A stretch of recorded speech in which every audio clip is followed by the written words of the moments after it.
In a dark room, a blonde girl asks about something hidden. However, the boy remains silent, his sword pointing at her. She says she asked him a question. He, exhausted and weak, looks at her and thinks, this girl, the direct disciple of the Supreme Sword who shares the same lineage, could she really be powerful enough to defeat hundreds of demonic humans with a single strike? Seola, the divine sword, the one who ended the celestial demon, the same one that caused the great war of the orthodox demons.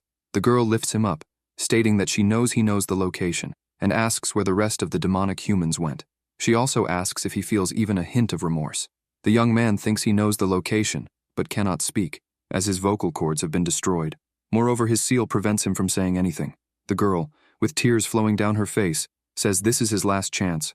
Everyone wants his end, but if he helps, she will do everything she can to save him. She, with a trembling voice crying, begs him to say something. The boy believes all of this is driven by the hatred she feels for the demonic human she couldn't capture. Or perhaps it's because of Jang Seon-yeon, the meteor blade, her fiancé, who was captured by the demonic humans. With a slight smile, the boy considers it ridiculous that the woman, more powerful than anyone else in that world, is distressed because of one man. The girl throws him to the ground. Trembling with rage, she says that if she had known he was such an evil person, she would have ended him the first time she saw him. Biting her lips, she says she regrets that. The boy thinks that the first time they met, as she thinks it was, must have been a little different from how he remembers it. Thus, he wonders when things went wrong. I am a traitor who has ended countless lives from behind and allied with the demonic humans. This must just be my karma, finally catching up with me. Seola, leaving, notices something and looks back. Seeing Gu Yangchun on the floor, she asks what he is doing. He begins to write on the ground when suddenly, an immense pain strikes his heart, causing him to vomit. He continues writing, thinking that the curse placed on him is that if he breaks the conditions, his heart will explode, ending his life. As he continues writing, she starts feeling more pain and begins to vomit again. He thinks this is the demonic art of the celestial demon. Do not betray the demon cult. The girl begins calling him. While he thinks he can barely hear what she is saying, he thinks, if he said he was framed and none of this was his will, would she believe him? He believes not, because he could give countless excuses. But it's too late. There's no more reason for it, as he's already tired. When he finishes writing, he feels a tremendous pain in his heart and falls to the ground, thinking about why he lived his life this way. Gu Yangchun remembers when he was talking to his sister, and she, with a smile on her face, tells him to be happy. Seola picks the boy up and places him in her lap, asking if he can hear her. He thinks that all of his regrets, whether big or small, have made him who he is today. Yangchun begins to remember his past and his regrets when the green-haired girl meets her end. Meanwhile, Seola continues shouting and calling for him. In that moment, he recalls another regret, when the white-haired girl met her end in his arms. Returning to the present, in his final moments, Gu Yangchun, from the Gu clan of Shangxi, was born into a renowned clan of the Orthodox faction and lived his life as an Orthodox martial artist before betraying and allying with the demons. The demonic cult lost the great war of the Orthodox demons, and Gu Yangchun was treated as a prisoner of war before meeting his end. At one point, a girl offers him potatoes. Confused, he wonders what is happening. He thinks he could swear that he had violated the rule imposed by the celestial demon, thus exploding his heart in the process, causing his life to end in Seola's arms. He thinks that is what happened, but his heart is beating normally, as if nothing had happened. Gu Yangchun thinks that, in addition, judging by the small hands, this is a younger version of him, and wonders if it is some kind of dream, since this is how they first met. Seeing her holding the potato, he remembers what he had said to her back then, when he threw the potato to the ground, crushing it, and asking how a worm like her dared to approach him in such a way, ordering her to know her place. He, feeling regret, wonders how he could have said such a thing. With a slight smile, he believes that, as he is reliving this in his dream, it seems he still has many regrets. The girl, embarrassed, says that he doesn't like potatoes then. He picks up a potato and thanks her. He then bites into the potato and burns his tongue. Yangchun thinks, if this is a dream, why does it hurt? Seola starts laughing and says his face turned all red. Soon after, her guard appears, calling him young master, and asking why he disappeared suddenly and came here. Yangchun thinks that this is his personal guard and wonders what his name was again. He remembers it was Muyan. The guard says he was worried and thought something had happened. Seeing that the young master has a burnt tongue while holding the potato, he asks the girl how she dares to do this. Yangchun tells him to relax and just hand over the thing. The guard is confused, while the boy explains that it's the honey cookie, since he knows it's with him. Muyeon says it's the last one. Quickly, the young master asks if she wants it. The girl asks if he's giving it to her, and he replies that yes. Youngchun says that the potato was very tasty, but it's the only thing he has to give in return. Wi Seol-ah, with water in her mouth, says that it's her first time receiving something so delicious and with such a good smell. At that moment, someone appears, calling her name. She turns around and says it's her grandpa. The old man asks if she is okay and says he told her not to wander too far from him. The girl replies that she's fine and even managed to get the potatoes. The old man calls her a brat and says the potatoes aren't the problem. He asks if she hasn't gotten hurt. Wi Seol-ah responds that she is fine. The young master is surprised to see the old man and thinks he recognizes him. The girl says she gave a potato to the boy, pointing her finger at him. The old man quickly pulls her away. Seol asks where he is taking her. The old man bows to Youngchun, apologizing for his granddaughter's mistake, as she, being unfamiliar with the world, offended the young master from a prestigious family. The boy says it's okay, in fact he was thanking her, as he had gotten hungry and, fortunately, she gave him a potato which he really appreciated. He says that the only thing he can offer in return is this honey cookie. If it's all right, he would like them to accept it. The old man remains silent, while the girl says she accepts, since it's something sweet and shiny.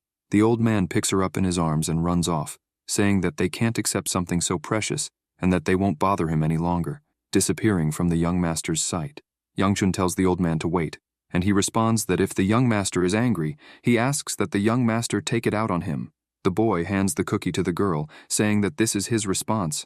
The old man, seeing this, thinks that his granddaughter, Wi Seol-ah, has found him. The girl and her grandfather say their goodbyes. When the protagonist realizes they've left, he sighs deeply and thinks that the old man was one of the three supremes. They were praised as the strongest in the Murim, spreading fear and terror among the unorthodox members. The supreme sword, Wi Hyogun. Youngchun wonders what the supreme sword is doing in a place like that, and thinks that even if it's just a dream, he almost died. At this point, the girl thanks him from a distance, while he smiles and lets out a slight sigh. Muyeon tells the protagonist that it's time to return. He responds that it is, and thinks that he no longer has any regrets. Then, it's time for him to wake up now.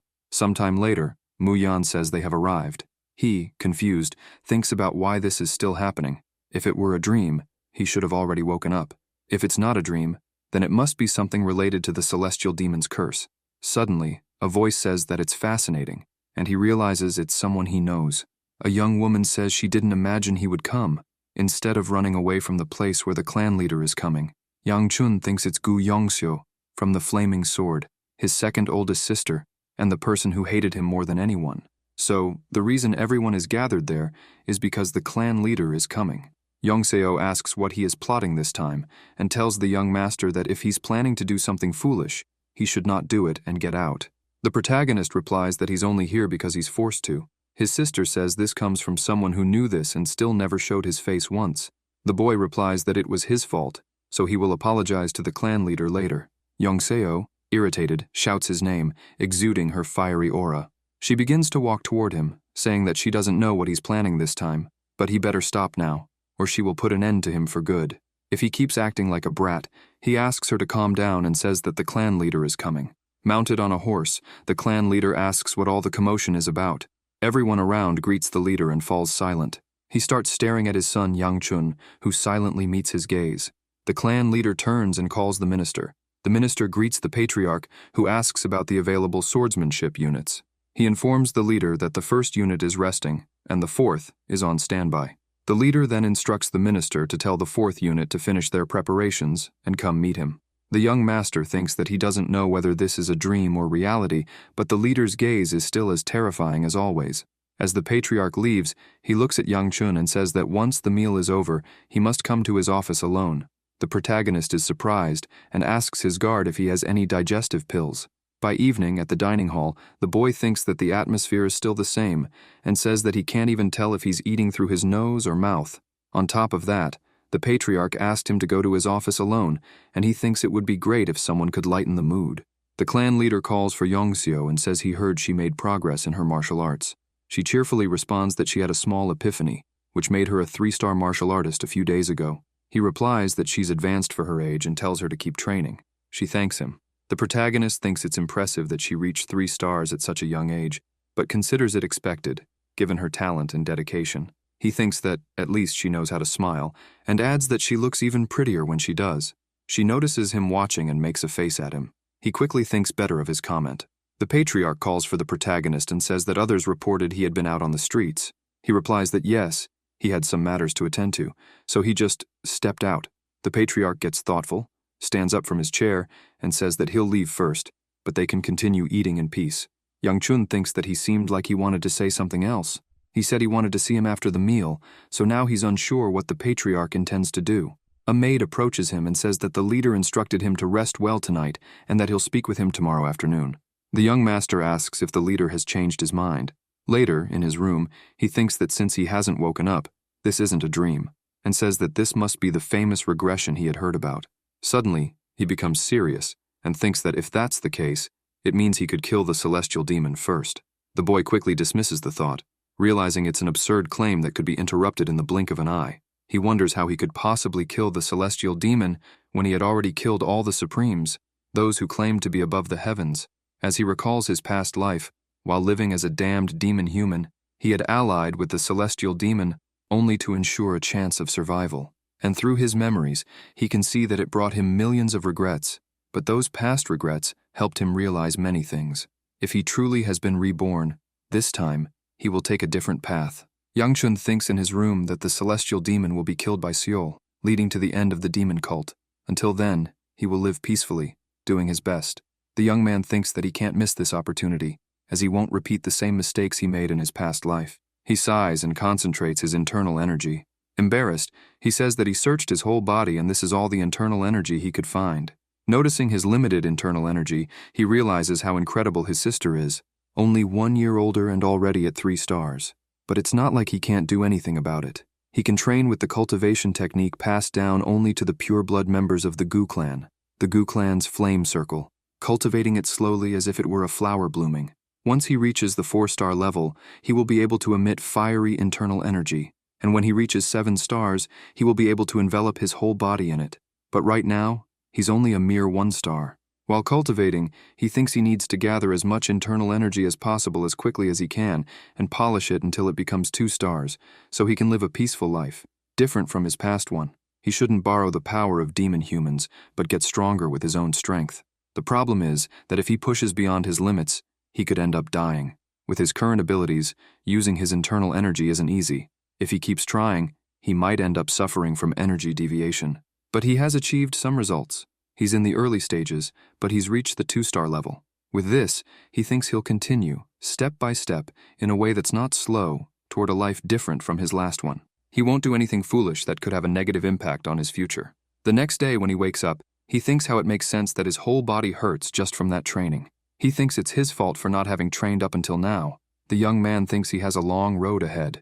He'll go to the patriarch's office in the afternoon, so until then, he should train a little more. When he opens his bedroom door, he runs into Wisiola, who says hello to him. On a starry night, the sky begins to crack. A man looking at it says it's not a star, and wonders if it had always been there when, suddenly, the sky cracks open, creating a hole, leaving the man startled.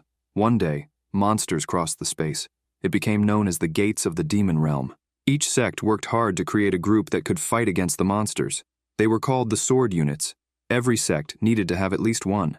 The Gu clan has 5 sword units. The older sister, Gu Hui Bi, was the commander of the 5th sword unit, and he, a tough guy, spent half of his life under her cruel leadership. That was where she officially met Wisiola. It must have been about half a year since the incident with the potato, though. Young Chun sees her in front of his room. Not believing it, he thinks that he must be going crazy and goes back inside. Wisiola grabs him by the shirt, telling him to wait. Then, she says it's a pleasure to meet him. Suddenly, her grandfather slaps her hand, saying he already told her that she shouldn't treat the young master any old way. The protagonist, confused, wonders what he meant by that. The old man tells her to apologize immediately. Wisiola says she's very sorry. He, not understanding, wonders what is happening. The old man, Wimun, bows and says that he will serve the clan leader in gratitude, acknowledging his weakness but promising to do his best. The young man, surprised, thinks that this isn't Wi Hyogun. The girl says her name is Wi Ziola, and she will be helping her grandfather from now on. Young Chun, not understanding, wonders what she means by serving. He sighs, thinking that if it's the clan leader's orders, then his father must have chosen this directly. The young man responds that it's a pleasure to meet them, thinking that he's already screwed, and his life hasn't even started yet. He asks Wee Mun if he can just call him Young Chun, as it's better than Young Master. Wee Mun replies that he understands and calls him Young Master. The protagonist, sitting on the floor, mutters that it's quite a broom. The old man merely nods. Young Chun wonders if this is really okay and looks at the situation. Two servants, along with Wee Seola, tell her it will be dangerous to carry so many things by herself. The girl replies that it's fine. She can manage. One of the servants insists that she shouldn't be so stubborn and she will help, but Seola says she's fine. Suddenly, she trips on a stone and falls, her clothes spilling onto the ground, hitting her forehead on the floor. Everyone watches in silence as she holds back tears. The protagonist thinks about how bad she is at domestic work and wonders how she could be so clumsy, considering she should have talent for martial arts. Young Chun stands up, and Seola quickly follows him. He, confused, asks why she's not finishing what she was doing. She replies that she was told to follow him wherever he goes. He asks who said that. Seola, irritated, says it was her grandfather. The young man says he understands. He thinks that his personal servant is Wee Seola and figures they only gave her this job because they didn't want to deal with him. He reflects that, even as the son of a good clan, his personal servant shouldn't have been chosen so haphazardly. He thinks that while Seola is decent, the supreme sword would be way too intense. After she tries to fix her clothes, Young Chun begins to do it himself, thinking if his father knows who the old man is, or if he just doesn't care, as many servants have quit. While getting ready, he thinks that his father told him to go to his room, and that he'll figure it out when he gets there, wondering what the hell is going on. The girl runs after him, telling him to wait. He asks where she thinks she's going and tells Wee Seola to stay there and learn how things are done first. With tears in her eyes, Wee Seola says she understands. The old man watches silently. The protagonist also remains silent. As he leaves, he tells the girl to learn how to do her job. She becomes all depressed. Before closing the door, the protagonist calls her and says he'll bring something tasty, so she should give it her best. Wee Seola becomes all cheerful, thinking about sweets, while her grandfather just sighs. Young Chun thinks they've never been this close in his past life. He feels like he never talked to her this way. The young man wonders what to do when he gets there. He thinks that, when he hears what's being said, he'll ask why the girl and the old man are with them. Suddenly, his father appears behind him and asks what he's waiting for. He yells, startled by the sudden appearance, and the leader tells him to come in. The protagonist thinks that, after having cursed in front of the leader, his end should have come right then and there. The patriarch asks if he has seen the new servants. He answers yes and greeted them in the morning. His father asks what he thinks of them. He replies that he's grateful for being given a servant for his convenience, but he's still wondering about them. The patriarch drinks his tea and tells him not to ask yet, as he will know when the time comes. He says he understands. Young Chun thinks that his father must have left them as his servants, even knowing everything, and wonders if he made a deal with Wee Hyogun. The patriarch tells him not to worry about such things, and instructs him to prepare for the Unified Dragon Assembly tomorrow. He replies that he will do so. Distracted by his thoughts, he wonders what the Unified Dragon Assembly was again. When he remembers, he is surprised. The young master tells his guard to end him right there. Muyan asks if he hates going to the Unified Dragon Assembly that much. He answers yes. This was the important event where new members of the sword units were chosen, held every 6 months, for the sake of the sword units, who risked their lives to seal the gates of the demon realm, and for the sake of the Gu clan and the residents of Shanxi. It was written that those who had direct bloodline from the Gu clan were required to participate in such events. The protagonist tells his guard that he instructed him to end him, because he's sure he won't have to go. Muyan, holding a scroll, asks if the clan chief wouldn't personally take care of him. He says that even Elder Li will be there. The young man is shocked when he hears the name Elder Li, and the guard says that he was told he would be beaten if he ran away. The young man thinks, shit, I wish I knew who among all the elders. Elder Li specifically is the most grotesque. He always believed he had to act with decorum, even though he was the only son in the family, which made him responsible for the honor and prestige of the clan. He is someone to whom he should be grateful, but he's also a rather busy man. Despite that, Elder Li had been teaching him whenever he had time. Not even his father paid him that much attention. The young man says it's incredible how he managed to become a failure, despite all the lessons from him. Muyan asks what he's talking about, and the protagonist replies that he was just thinking out loud. Young Chun asks when they need to depart, and the guard says they will leave when everyone is ready. The young man asks Honghua if she isn't ready yet. She replies that she was trying to take care of Seol-ah and apologizes. He questions if she's causing trouble again. The girl, somewhat embarrassed, starts walking toward him. He looks at her and turns red. Seol-ah asks the young man why everyone says she's beautiful. He, blushing, becomes embarrassed and thinks that she is really cute. She pulls her hair back and asks if he thinks she's beautiful too. He becomes completely red and changes the subject, asking what she's waiting for. She asks again if she's beautiful, but the protagonist, embarrassed, says he's leaving, making her angry. Later in the carriage, Siola, with her head out the window, says they're moving super fast. One of the servants asks if it's her first time riding in one. She replies that it is, and she thought horses were only for food. Yangchun asks the guard about the location of the Unified Dragon Assembly, and he responds that it will be at the Celestial Exchange. The protagonist thinks that it's the most famous commercial district in Shanxi, and that Elder Li has invested a lot into this event. Mu Yun says it will take a few hours and suggests that he sleep a bit, but the young man responds that it sounds good, although he can't sleep because of the training from the previous night, thinking that he hasn't been getting enough rest. The girl, speaking, says that horse meat has a stronger smell. The protagonist, irritated with her, yells and stuffs a sweet into her mouth, telling her to eat it. She stops talking and eats the sweet. With that, Yangchun lies down and thinks that it's finally quiet and that he'll be able to sleep a bit. Siola begins calling the young master. Half asleep, he says he doesn't want any cookies. The guard asks the girl if she told Yangchun they've arrived. He hears this and gets up, starting to wonder if they've really arrived. They exit the carriage and are struck by the breathtaking beauty of the city at night. The protagonist, while exercising, thinks it's probably because of the grand festival in Shanxim, but he notices there are many people there. A man approaches, telling the young master that he must be tired from the long journey. He introduces himself as Chun Ishil, the merchant sub-manager of the Heavenly Exchange. He also mentions it's an honor to meet the ascendant star of the Gu clan. The protagonist introduces himself as Gu Yangchun of the Gu clan and expresses his honor at the meeting. Chun Ishil says that the first day should be calm, thanks to the efforts of Elder Li and Miss Gu, and offers to take him to his quarters. The boy remembers his sister and wonders if he will meet her. This concern soon becomes reality. As he approaches his sister, he greets her, but she responds by telling him not to speak to her because it annoys her. She says she doesn't believe he would cause trouble at the Unified Dragon Assembly and warns him not to disgrace the family with improper ideas. Yangchun replies that he will stay as quiet as a mouse and asks her not to worry about him. Yongseo, irritated, responds that she doesn't worry about him and gives them a serious look.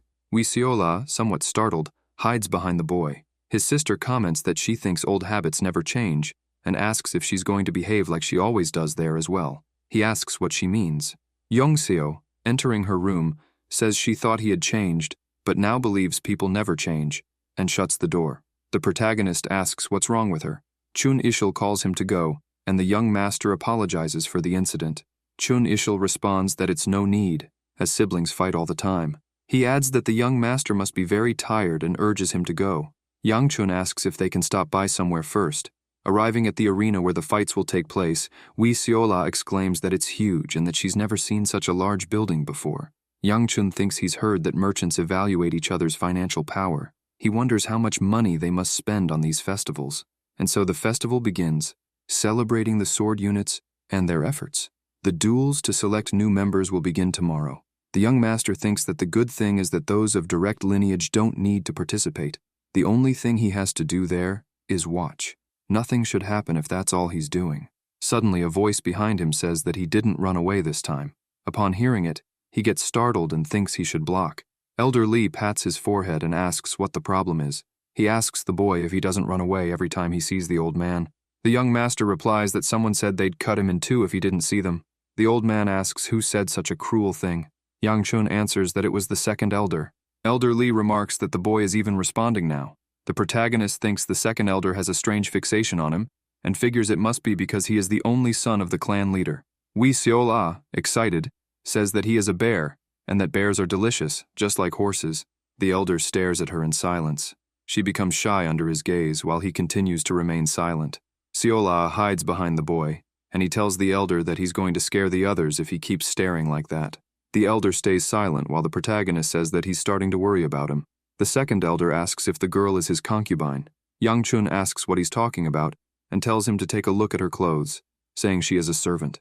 The elder responds that if that's what he's saying, it's fine. He says that tomorrow will be the Unified Dragon Assembly, but that the protagonist will only be a spectator. He suggests that the young master go to sleep.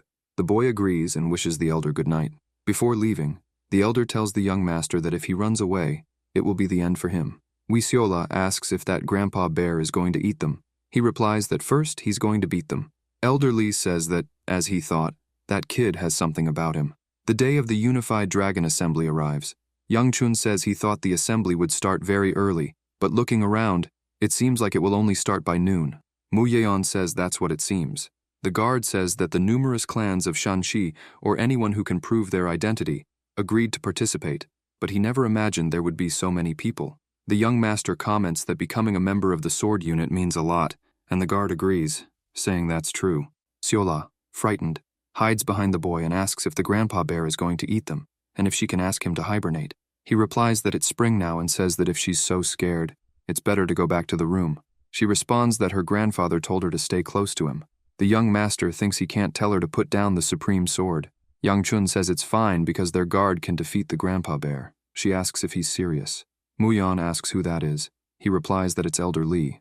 The guard asks how he can touch a finger to him and says that he should refer to him more respectfully. The young master says that in that case, he'll have to give Seola to him. She, frightened, says it's her end, but if everyone will be happy, she accepts. The protagonist says he's just joking. Seola says it will be the end of her. The boy responds that he was just joking. She, with water in her mouth, says that her grandfather told her that the ghost who ends up with a full stomach will look more beautiful, and that she wants her end to come after the dumplings. Mu-yeon says that he treats the servant very well. The young master asks who. He replies that it's servant Wee. Young-chun responds, asking if he's seen things right. A servant begging for a dumpling. He thinks it's because he doesn't know how to treat her, and says she doesn't seem to understand what it means to be a servant. The guard says that even so, he still brought her. The protagonist says that's true, and remains silent while looking at Mu-yeon. The guard watches him with a slight smile and says that he is really different from the rumors, and that he will never believe rumors again. The boy says he's overthinking it, because it's just dumplings. The young master tells him to wait and asks what rumors and since when he's the guard. Mu-yeon replies that he thinks it's only been 2 weeks. Young-chun thinks that the guard must have been hired before his return, which is why he said that. Suddenly someone shouts loudly saying, "Miss!" The boy gets startled. A maid tells her mistress that she shouldn't walk around alone because it's dangerous. The mistress replies that she's just being overly worried because the dragon assembly is being held. What else could happen, with so many people from the Gu clan around? The boy thinks the voice sounds familiar and asks if it could be. The maid confirms it, and asks if she's going to run straight to the heir of the Gu clan. He, hearing this, says it can't be him because there are many men in the Gu family. The young lady asks her maid if she thinks that's going to happen, as there are so many people there. The protagonist thinks the noise sounds ominous. The young lady calls her maid and tells them to go quickly. As she turns, they meet. The girl is in disbelief. Mu-yeon begins to whisper that the expression of the young lady and her maid seemed like they had seen something terrible and asks if Young-chun knows something.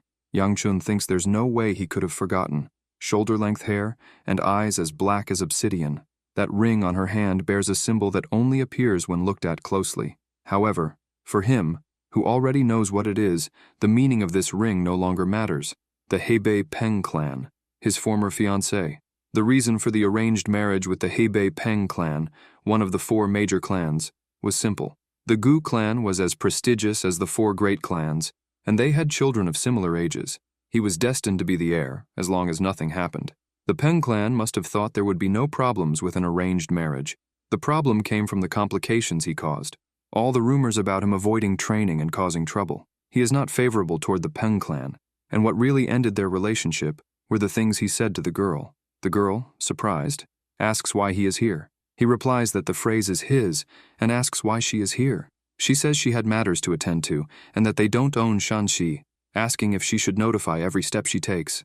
He responds that if that's what she says, it's fine. Miss Peng asks why he is being rude, and if he forgot that she is older than him. Young-chun says he forgot, so that settles it. He calls Seola, asking if she has bought the dumplings. She says yes. The protagonist tells Miss Peng that whatever it is she came to do, he hopes they have a pleasant stay and that they are busy. He then says, "See you later," and leaves.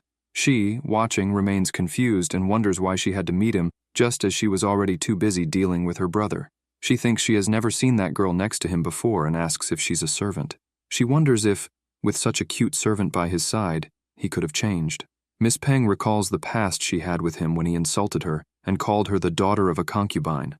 Irritated, she grabbed his shirt and asked what he said. He replies that it's not like he was wrong. She punches him in the face and says that she was willing to endure everything, even an arranged marriage. Even with all the horrible rumors about him, she would endure everything for the Peng clan. Her maid tries to calm her down, but she ignores her, stepping near his face. With a chair in her hand, she says that she doesn't care about the marriage and that he would meet his end right there. After recalling what happened, she thinks that nothing has changed since then and watches him. The protagonist helps Seola carry the dumpling pots, while the guard tries to help, but the boy tells him to just stay on watch. Miss Peng, watching from a distance, thinks there's something different about him. She thinks it can't be. He must just be in a good mood, and there's no way he could have matured. But maybe he has changed a little, just maybe. As they walk, suddenly someone shouts. Yangchun says he's been getting a lot of scares. His guard asks if he's all right, and he replies that he is. Seola asks if the dumplings are all right. The gatekeeper says that this kind of problem won't be solved with shouting and asks him to calm down. The boy slams his hand on the table and says that he already told them he doesn't have time for this and asks if the gatekeeper will take responsibility if he gets caught. The gatekeeper asks what he means by caught. He falls silent as everything around him becomes still. The gatekeeper and the boy continue to argue, while Muyan asks the young master if they shouldn't help. He replies that anyone can participate, as long as they prove their identity. The guard says he's wondering if they should let this mess continue. The protagonist says that complaints about the entrance aren't anything new. One of the gate guards places his hand on the boy and tells him to stop. The boy grabs the guard's arm and throws him to the ground. The gatekeeper asks what he's doing. The boy says he's already proven his skills and asks if he can participate now. The gatekeeper says that after what he just did, of course not. He asks why not if he's already shown his skills. Muyeon asks if they shouldn't go help now. Seola says that what just happened was really cool. The protagonist calls for them to move on. His guard asks if he's really going to leave that man there. He replies that he doesn't want to deal with it and tells the man to get inside. The gatekeeper says that he can't just do whatever he wants because they have rules. Without an identity, he can't enter. The boy asks if his skills aren't proof enough. The gatekeeper replies that it's an even bigger problem. The young master, irritated, shouts at the gatekeeper, asking if he's disrespecting the young master of the Peng clan. The protagonist, hearing this, is confused. While Miss Peng listens, she is also confused. Yangchun thinks about what he said and wonders if he really said he was the young master of the Peng clan. In the hell of the past, Miss Peng asks her brother what he's doing. He replies that he was warming up a bit because of the cold and took the opportunity to roast a sweet potato over the fire. The girl says she won't ask why he's doing this in front of her room, but questions what he plans to do with the plate in his hand. Her brother says that the sweet potato was taking too long to cook, so he used the plate to make the fire stronger. As soon as he finishes speaking, he gets hit on the head. He asks why she hit her own brother. She replies that he deserved it, and asks if he at least knows what he's holding. He answers that it's firewood. His sister says it's a plate that belongs to the leader of the Peng clan, a reward for graduating as the top of the class at the Divine Dragon Academy and becoming the youngest successor in history. She asks if he knows how many things he can do with that plate. The young Master Peng replies that yes, and says that making the fire stronger is one of them. Then, his sister starts hitting him, calling him an idiot, and says that he needs to act more like a successor. He stays quiet and says, "Successor, right?" The girl says that sometimes she can't guess what he's thinking because he's skilled and strong, and he's the next successor, but he seems dissatisfied. The boy, with a smile on his face, says not at all. He just wanted to leave this place. Miss Peng asks why he doesn't leave for a while and come back later. He looks at her with a surprised expression after hearing that. Then, he leaves a letter for his sister saying, "I'm going out for a bit. I'll be back soon." The girl, irritated, says that piece of crap. If she had known that his soon meant 4 months. Her guard calls her and says that the beggar sect has new information for her. With a mischievous smile, she says she'll finally find that bastard and asks where he is. The guard says he's in Shanxi. She questions why he went to such a far place. Back to the present, the young Master Peng, irritated, says that he has shown everything he can do. He then asks to be allowed to participate in the Unified Dragon Assembly. The gatekeeper tells him to calm down, as they are not in a position to let him in. He replies that he doesn't have time and asks if he needs to show the Dark Night Blade for them to believe him. Muyeon asks the protagonist if he heard the boy. He asks if she's not the exclusive technique of the Peng clan and wonders if he's really telling the truth. He thinks it's better to leave before he ends up getting involved in some trouble. Elderly arrives and, placing his hand on the boy's head, says that, considering he brought the Dark Night Blade, he's not a fraud.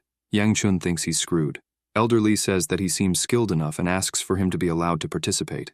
The young man introduces himself, saying he's Peng Wujin, the successor of the Peng clan, and says that it's an honor to meet the great master of the Pure Flame Fist. The elder laughs and says it's been a while since anyone called him that, but the gatekeeper warns that they can't confirm if he's the successor of the Peng clan. Elder Lee says he's sure he is. The gatekeeper asks someone like him? Lee responds that he's just like his father, with a physique exactly like the members of the Peng clan. The protagonist thinks he's saying this based on his physique. The elder says the black ring on his finger confirms his identity, and Yang Chun believes it's the same one Peng Hawaii used. Lee asks if he will explain why the successor of the Peng clan is participating in the competition, which aims to choose new members for the Gu clan. Peng Wujin replies that there's no fun in the Peng clan. The old man starts laughing and says that's not a bad reason, then asks if he has permission from his family. Yang Chun thinks that he must be crazy. Wujin replies that he doesn't think they would allow it, so he ran away from home. The old man laughs again and asks the protagonist if he heard that. Yang Chun thinks he must be some kind of idiot. The elder says he seems to have been trained as well and asks how old he is. The young Peng says he turned 23. The elder says they're creating a monster and wishes the little idiot would learn from him. Mo Yan tells the protagonist that he's not talking about him, while Xiao La says that the grandpa bear called him an idiot. Yang Chun tells them all to be quiet. He thinks that if Wujin really is who he says, he will become a monster.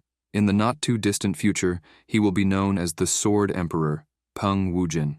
The young master reflects that this means he really is from the Peng clan, and he remembers another member of the Peng clan present there. Suddenly, Miss Peng appears, calling out to him. Wujin recognizes his sister, and before he can react, she kicks him in the face, sending him flying. Irritated, she accuses him of claiming the title of successor and running away from home, leaving only a farewell note. He tells her to wait and listen to what he has to say, but she doesn't let him speak, continuing to hit him. She calls him crazy for leaving the clan to join another clan's unit. The protagonist watches the scene and thinks that he might really meet his end there, but Elder Lee intervenes, saying that they are tough and won't meet such an easy end. Wujin, desperate, starts pleading for help from the great master.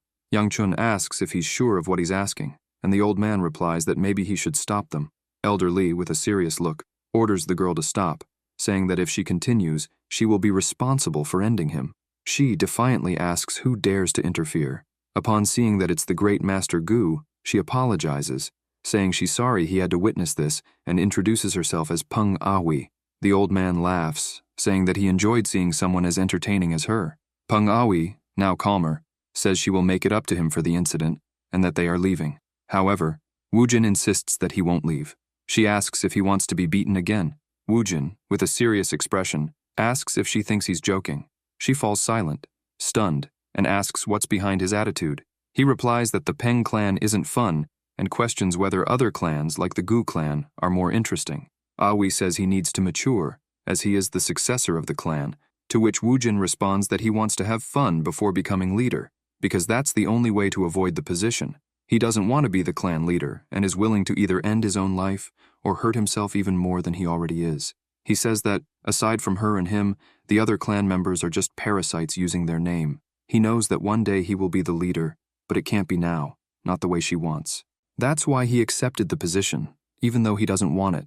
Yang Chun asks Elder Lee if he really will let him participate in the assembly, because he doesn't think it's a good idea to get involved with the affairs of another clan. Elder Lee, thoughtful, responds that he will allow Wujin to participate, but only if he wins against him in a fight. Awi questions this proposal, and the protagonist wonders if the elder has gone crazy with age. The elder, seriously, says that only 10 moves will decide the winner. Wujin, with a serious expression, asks if that's all.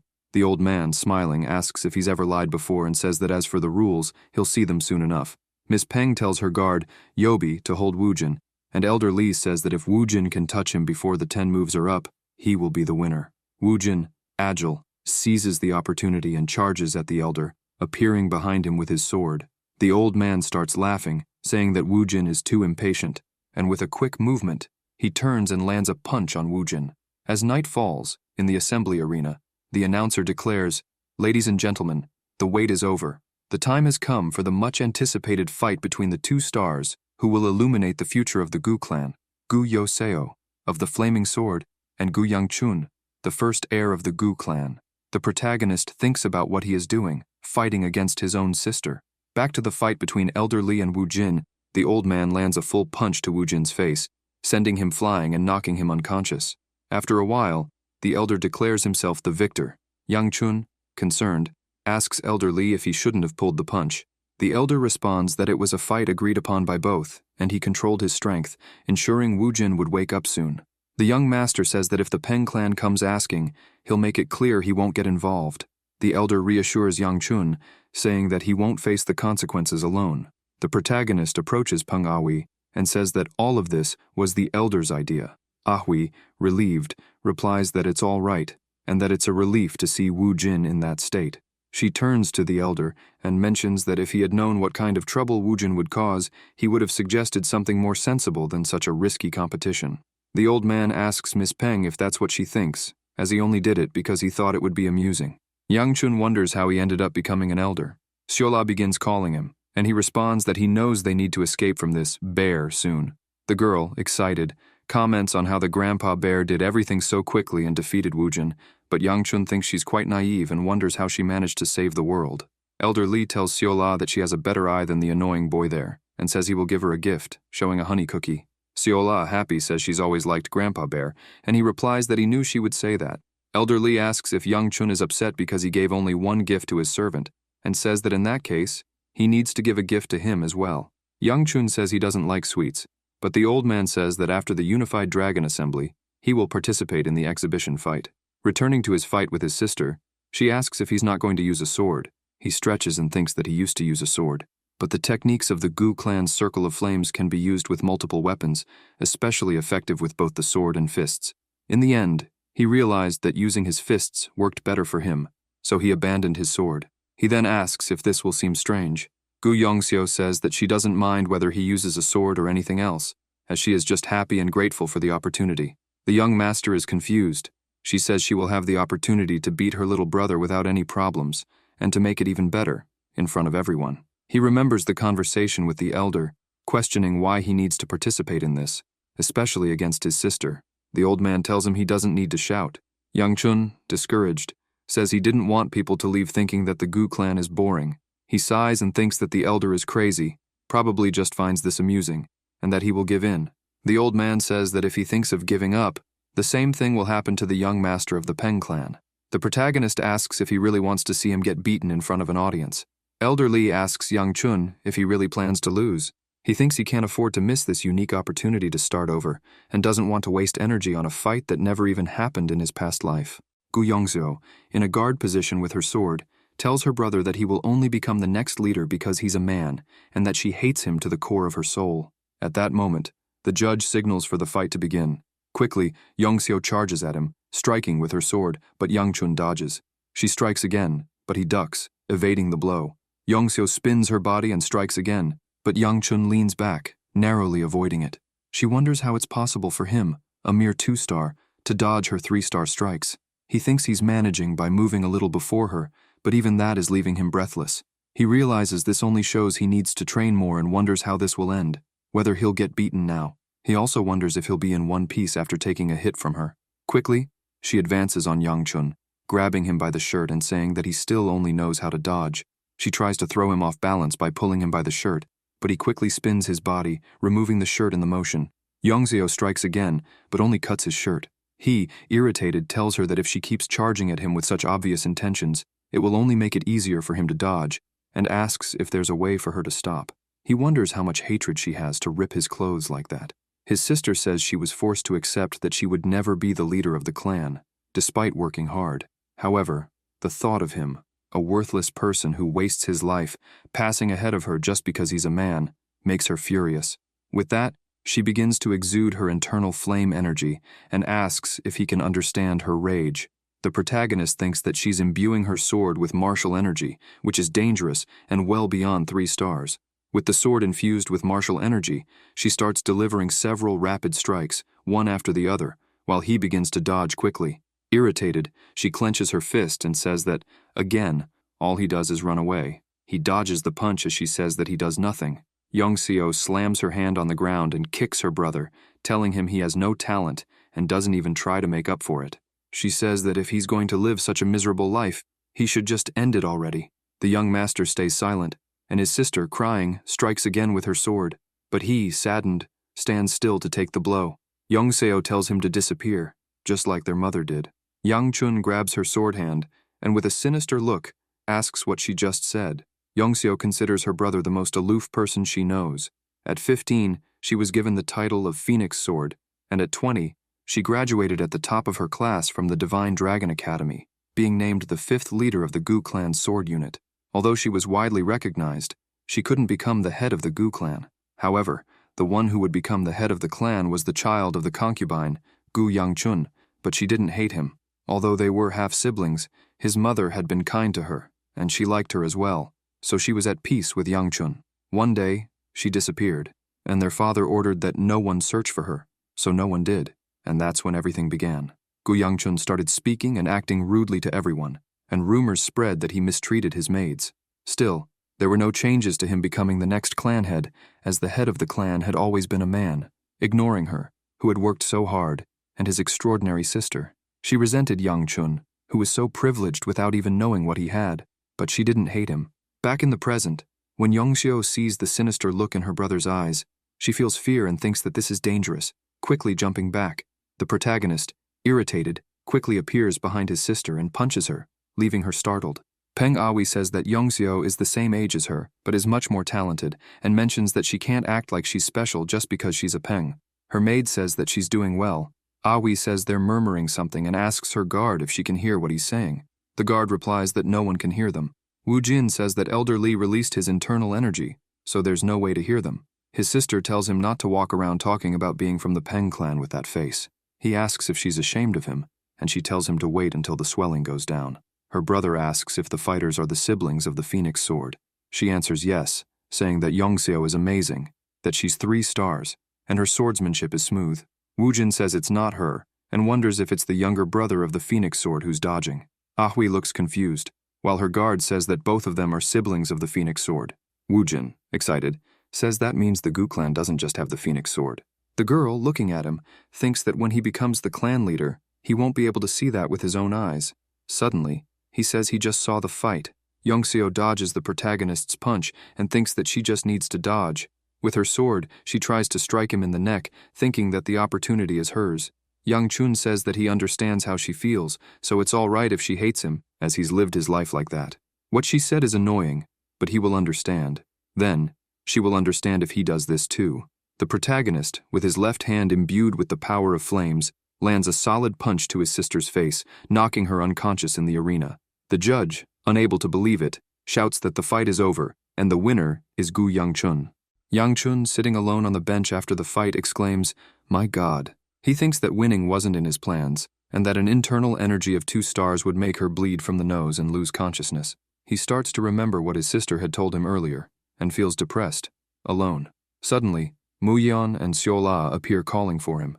The guard asks if he's okay, and he responds that he is, asking how things are inside. Muyan says that it might make him feel bad, since everyone thought he'd be beaten. The atmosphere became quite agitated. The protagonist says that it makes sense for a scoundrel to defeat a rising star. The guard says that, although the tension has calmed down since the second elder settled the matter, the boy asks him to leave then. Xiaola tells Yangchun that his hand is bleeding. He says it's proof that he can't control his energy properly. The protagonist responds that it's no big deal. Xiaola starts bandaging his hand, awkwardly asking if this is how it's done. He replies that he doesn't think so. Crying, he says that he can't do it right and apologizes. She says that she can't do it properly either. Suddenly, Wu Jin appears, saying that he doesn't like seeing young Master Gu hurt. Yangchun tells him to read the room and calls him a bastard. The protagonist introduces himself to young Master Peng, and he introduces himself as well. Peng Aoi, with a trembling voice, asks his brother to leave soon.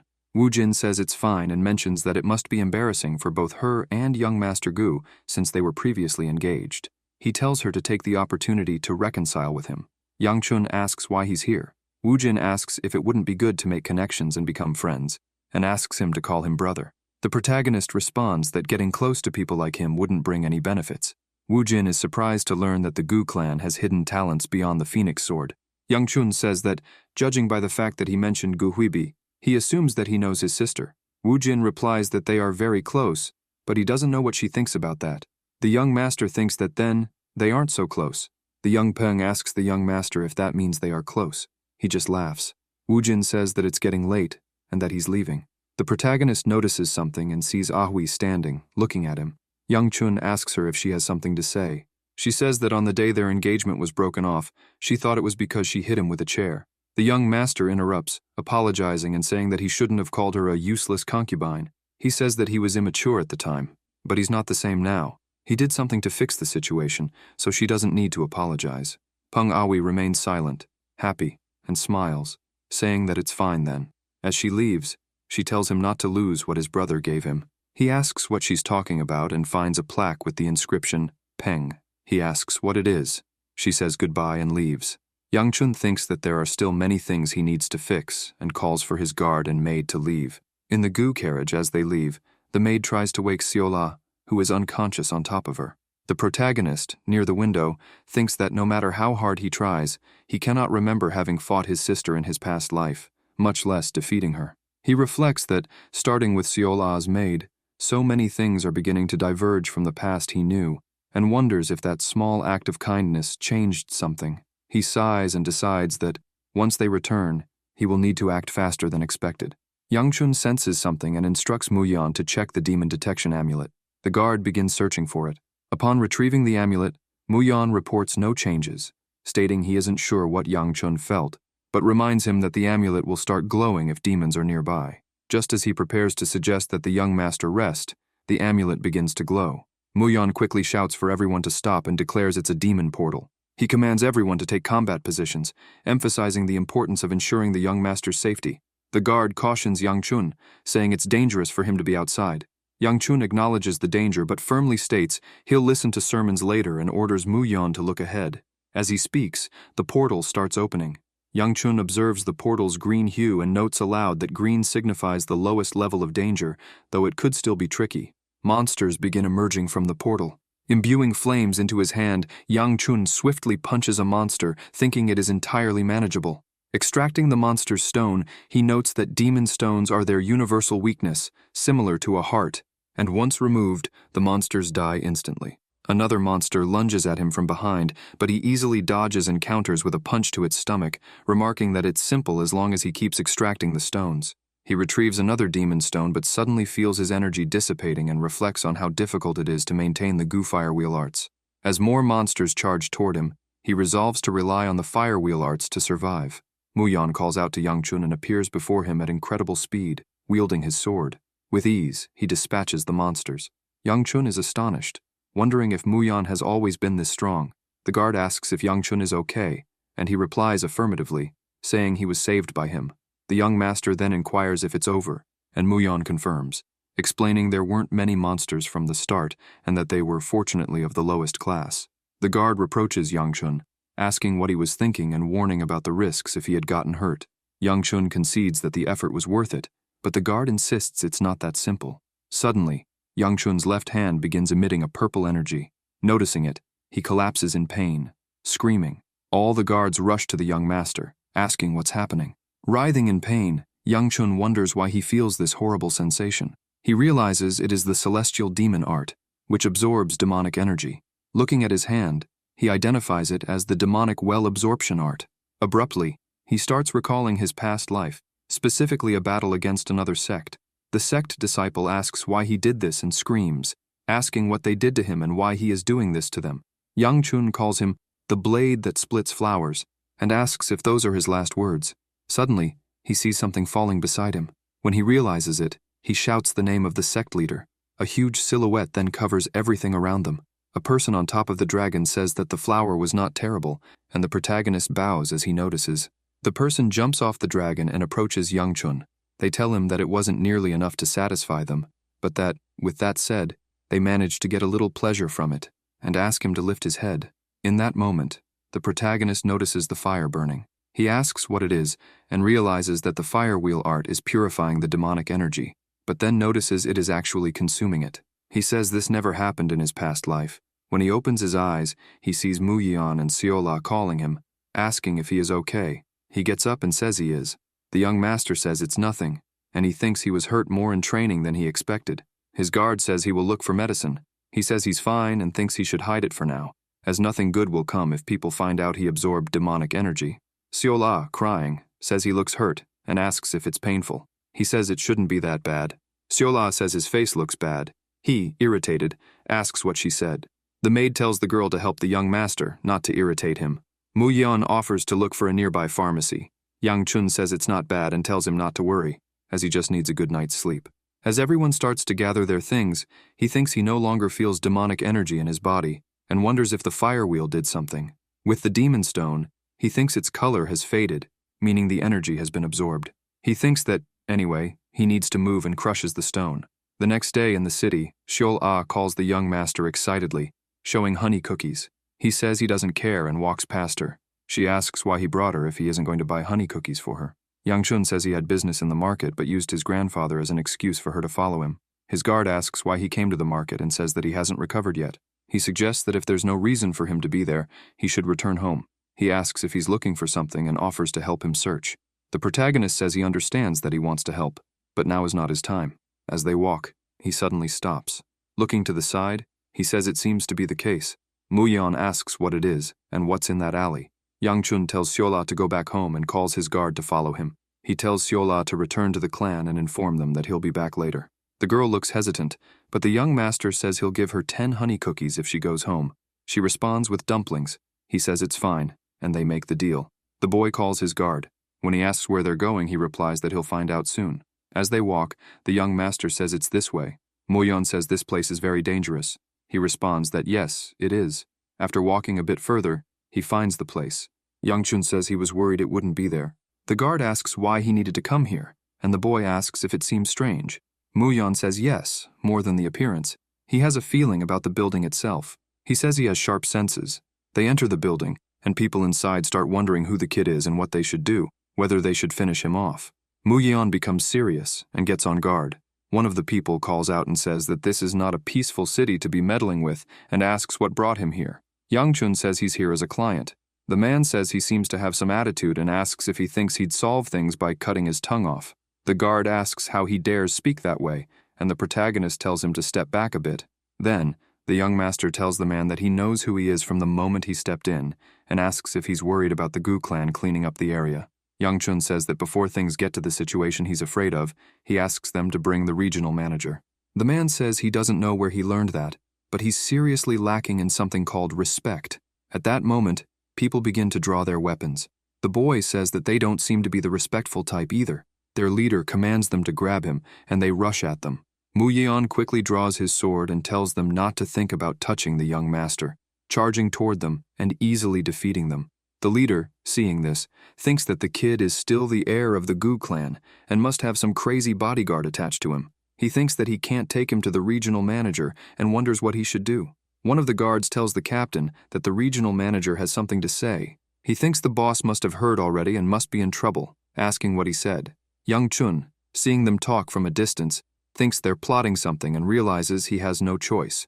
Just as he was about to give an order to the guard, the captain calls the boy and tells him to sheath his sword because the regional manager wants to meet him. The young master says he should have said that earlier, orders his guard to put the weapon away, and tells him to follow him. Mu-yeon says he doesn't understand, and Yang-chun responds that it's no big deal, explaining that he was planning to go to the beggars sect. But there were some problems. The beggars sect managed to secure a spot among the top 10 sects just with information. Since they are still part of the orthodox sects, they don't take jobs that would cause trouble. He thinks what he needs to do is a bit problematic, so he decides he needs to go somewhere else. If the beggars sect is the best in terms of information among the orthodox sects, then the place for the unorthodox sects is the Hao sect. He went to the Hao sect. Descending the stairs, the leader greets him and introduces himself as Wunchu, the leader of the Shanxi branch, and says he didn't expect a visit from someone like him. He then apologizes for their aggressive behavior. Yang-chun says there's no need for an apology and asks if he will accept the commission. Wunchu says that before that, he needs to ask why he didn't go to the beggars sect from the prestigious Gu clan, but came to them, a small and unorthodox sect. The protagonist responds that he came because the beggars sect cannot handle this commission, and asks why Wunchu keeps trying to investigate. Wunchu apologizes if he made Yang-chun feel uncomfortable, but due to his surname, they have no choice but to be cautious. The young master replies that he understands and asks if he will accept the commission. Wunchu says that the Hao sect cannot refuse commissions as long as the price is paid. The boy says he will consider it as if Wunchu is accepting the commission. Yang-chun says he's looking for someone, a boy who is now just over 10 years old. Wunchu takes the paper to look at it and says that he thinks he needs to take back what he just said, as he believes he won't be able to accept it. The commissioner he had before wasn't looking for the child, but for the whereabouts of the person protecting him. The protagonist asks if Even though the commission fee is for the leader of the Hao sect, Wunchu is still going to refuse. The guards around Wunchu quickly draw their swords to attack, but Muyan easily blocks the attack with his sword. The young master says he thought he wouldn't act aggressively. Wunchu, leader of the Shanxi branch, serious, asks how he knows that. The protagonist replies that he's not there to speak in riddles and asks if it's not important that both of them have information about what the other needs. The leader of the branch asks if he can verify the truthfulness of the young master's information. The boy says that he should confirm it himself and carefully consider such matters, as it's something he has to do when in a desperate situation. The young master says that if Wunchu doesn't need it, he can forget it, as he will go to the beggar's sect and perhaps slip some things about the leader of the Hao sect to them as well. Wunchu says he understands. The young master of the Gu clan asks how long it will take. Wunchu answers that it will take at least 3 months. The protagonist says that's fine. As he leaves the room, he says that when he finds the person, they will exchange more information. Yang Chun notices that the leader of the Shangxi branch seems a bit anxious. Thus, he says, the sharp mountain range, and that this is his advance payment. The captain of the troops asks if he believes the boy's words, and Wunchu replies that, given that he knows information about their leader, he has no choice but to believe him. Wunchu thinks about what's happening, seeing how skilled the guard accompanying the boy is. The boy must have known they would act aggressively like this. He thinks that this information can't be something only the young master knows. He's sure the Gu clan leader is involved as well, so he starts removing his skin mask. The captain of the troops asks if it's okay for him to take it off. The leader of the Shanxi branch responds that he was feeling suffocated and that there is no one watching now. Anyway, the Hao sect typically doesn't respect, trust, or follow the sect leader. That's why he had been hiding to avoid those pursuing him. He starts thinking about his father. When Yang Chun leaves the Hao sect, he sighs and thinks that, if it came to this, he would have told the leader to come at him. But it's a relief that the small information he knew turned out to be useful. What he knows is that the leader of the Hao sect was captured by the Black Knight Palace for over 5 years, and as a result, the Hao sect and the Black Knight Palace went into battle. The Murim alliance made a surprise attack, leading to the collapse of the Black Knight Palace and the end of the battle. However, during the battle, the leader of the Hao sect died, resulting in the extinction of the Hao sect. Still, he doesn't know the exact location of the Black Knight Palace and thinks he got lucky. The fact that such information worked is thanks to the Hao sect's Shanxi branch, and the fact that he knows the branch leader. This is quite annoying, but he needs to do it to find him. The boy, who achieved a high administrative position in the demon cult at a young age, the strategist known as the brain of the demon cult, Zhuge Hyuk of the Celestial Fang, is thinking about finding and putting an end to him. After all, even Wi Siola had trouble because of his tactics, and if he doesn't deal with him in advance, Zhuge Hyuk will assist in the demon cult's advancement.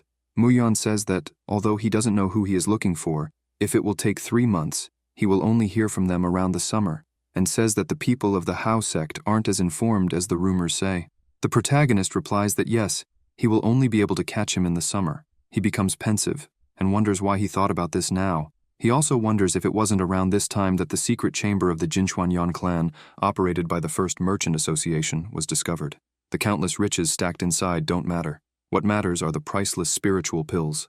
A person who ascended to a high stage through the power of these spiritual pills would later become a demonized human, a great source of power for the celestial demon. Yang Chun thinks that Zhuge Hyuk is a problem, but the secret chamber is also an issue. Even if he wants to avoid it, the secret chamber is in Sichuan. He thinks he has no choice and will just give up, as there's no way to go to Sichuan and find such a well-hidden place.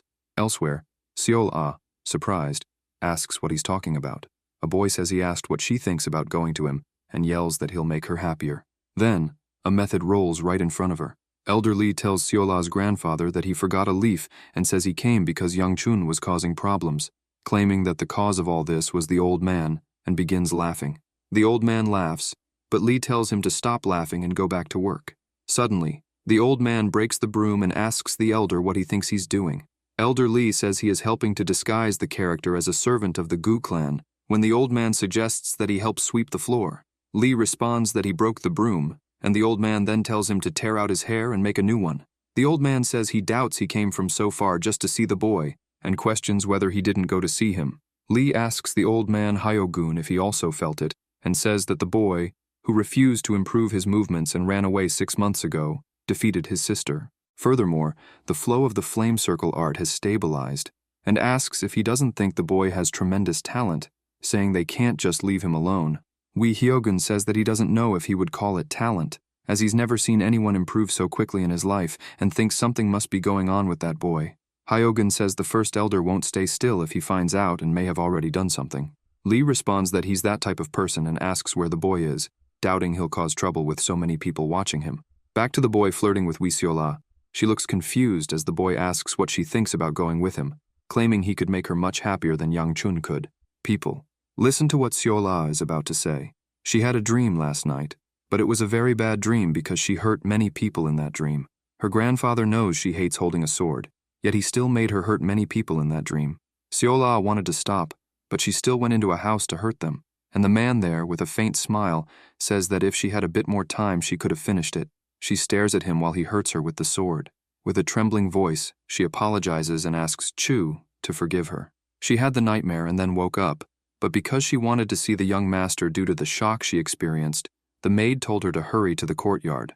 However, Seola arrived before the young master, so someone else was in the courtyard instead of him. He told her he would make her happy, but Seola is already happy by the master's side. Then, the young master saw what happened and made a scary face again.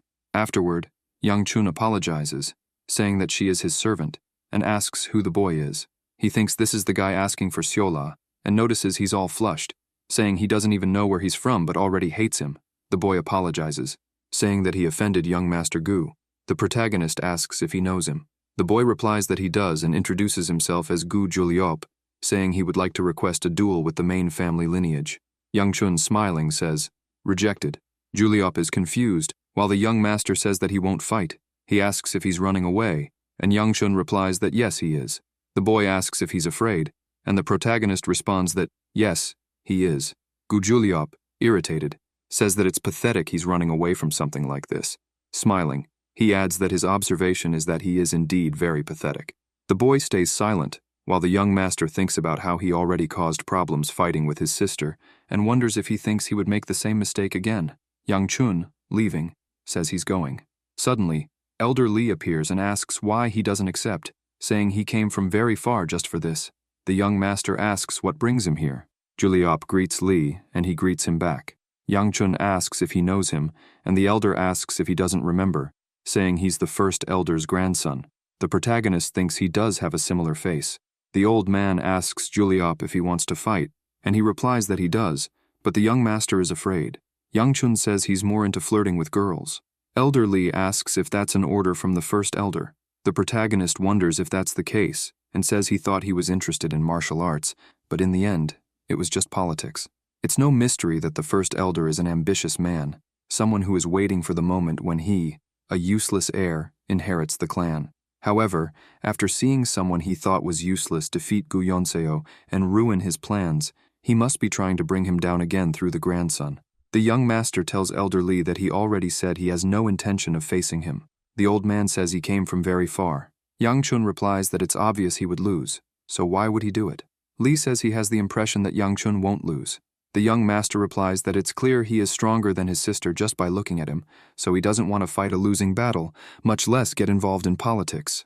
Juliop tells them to wait, and grabs Seola's hand.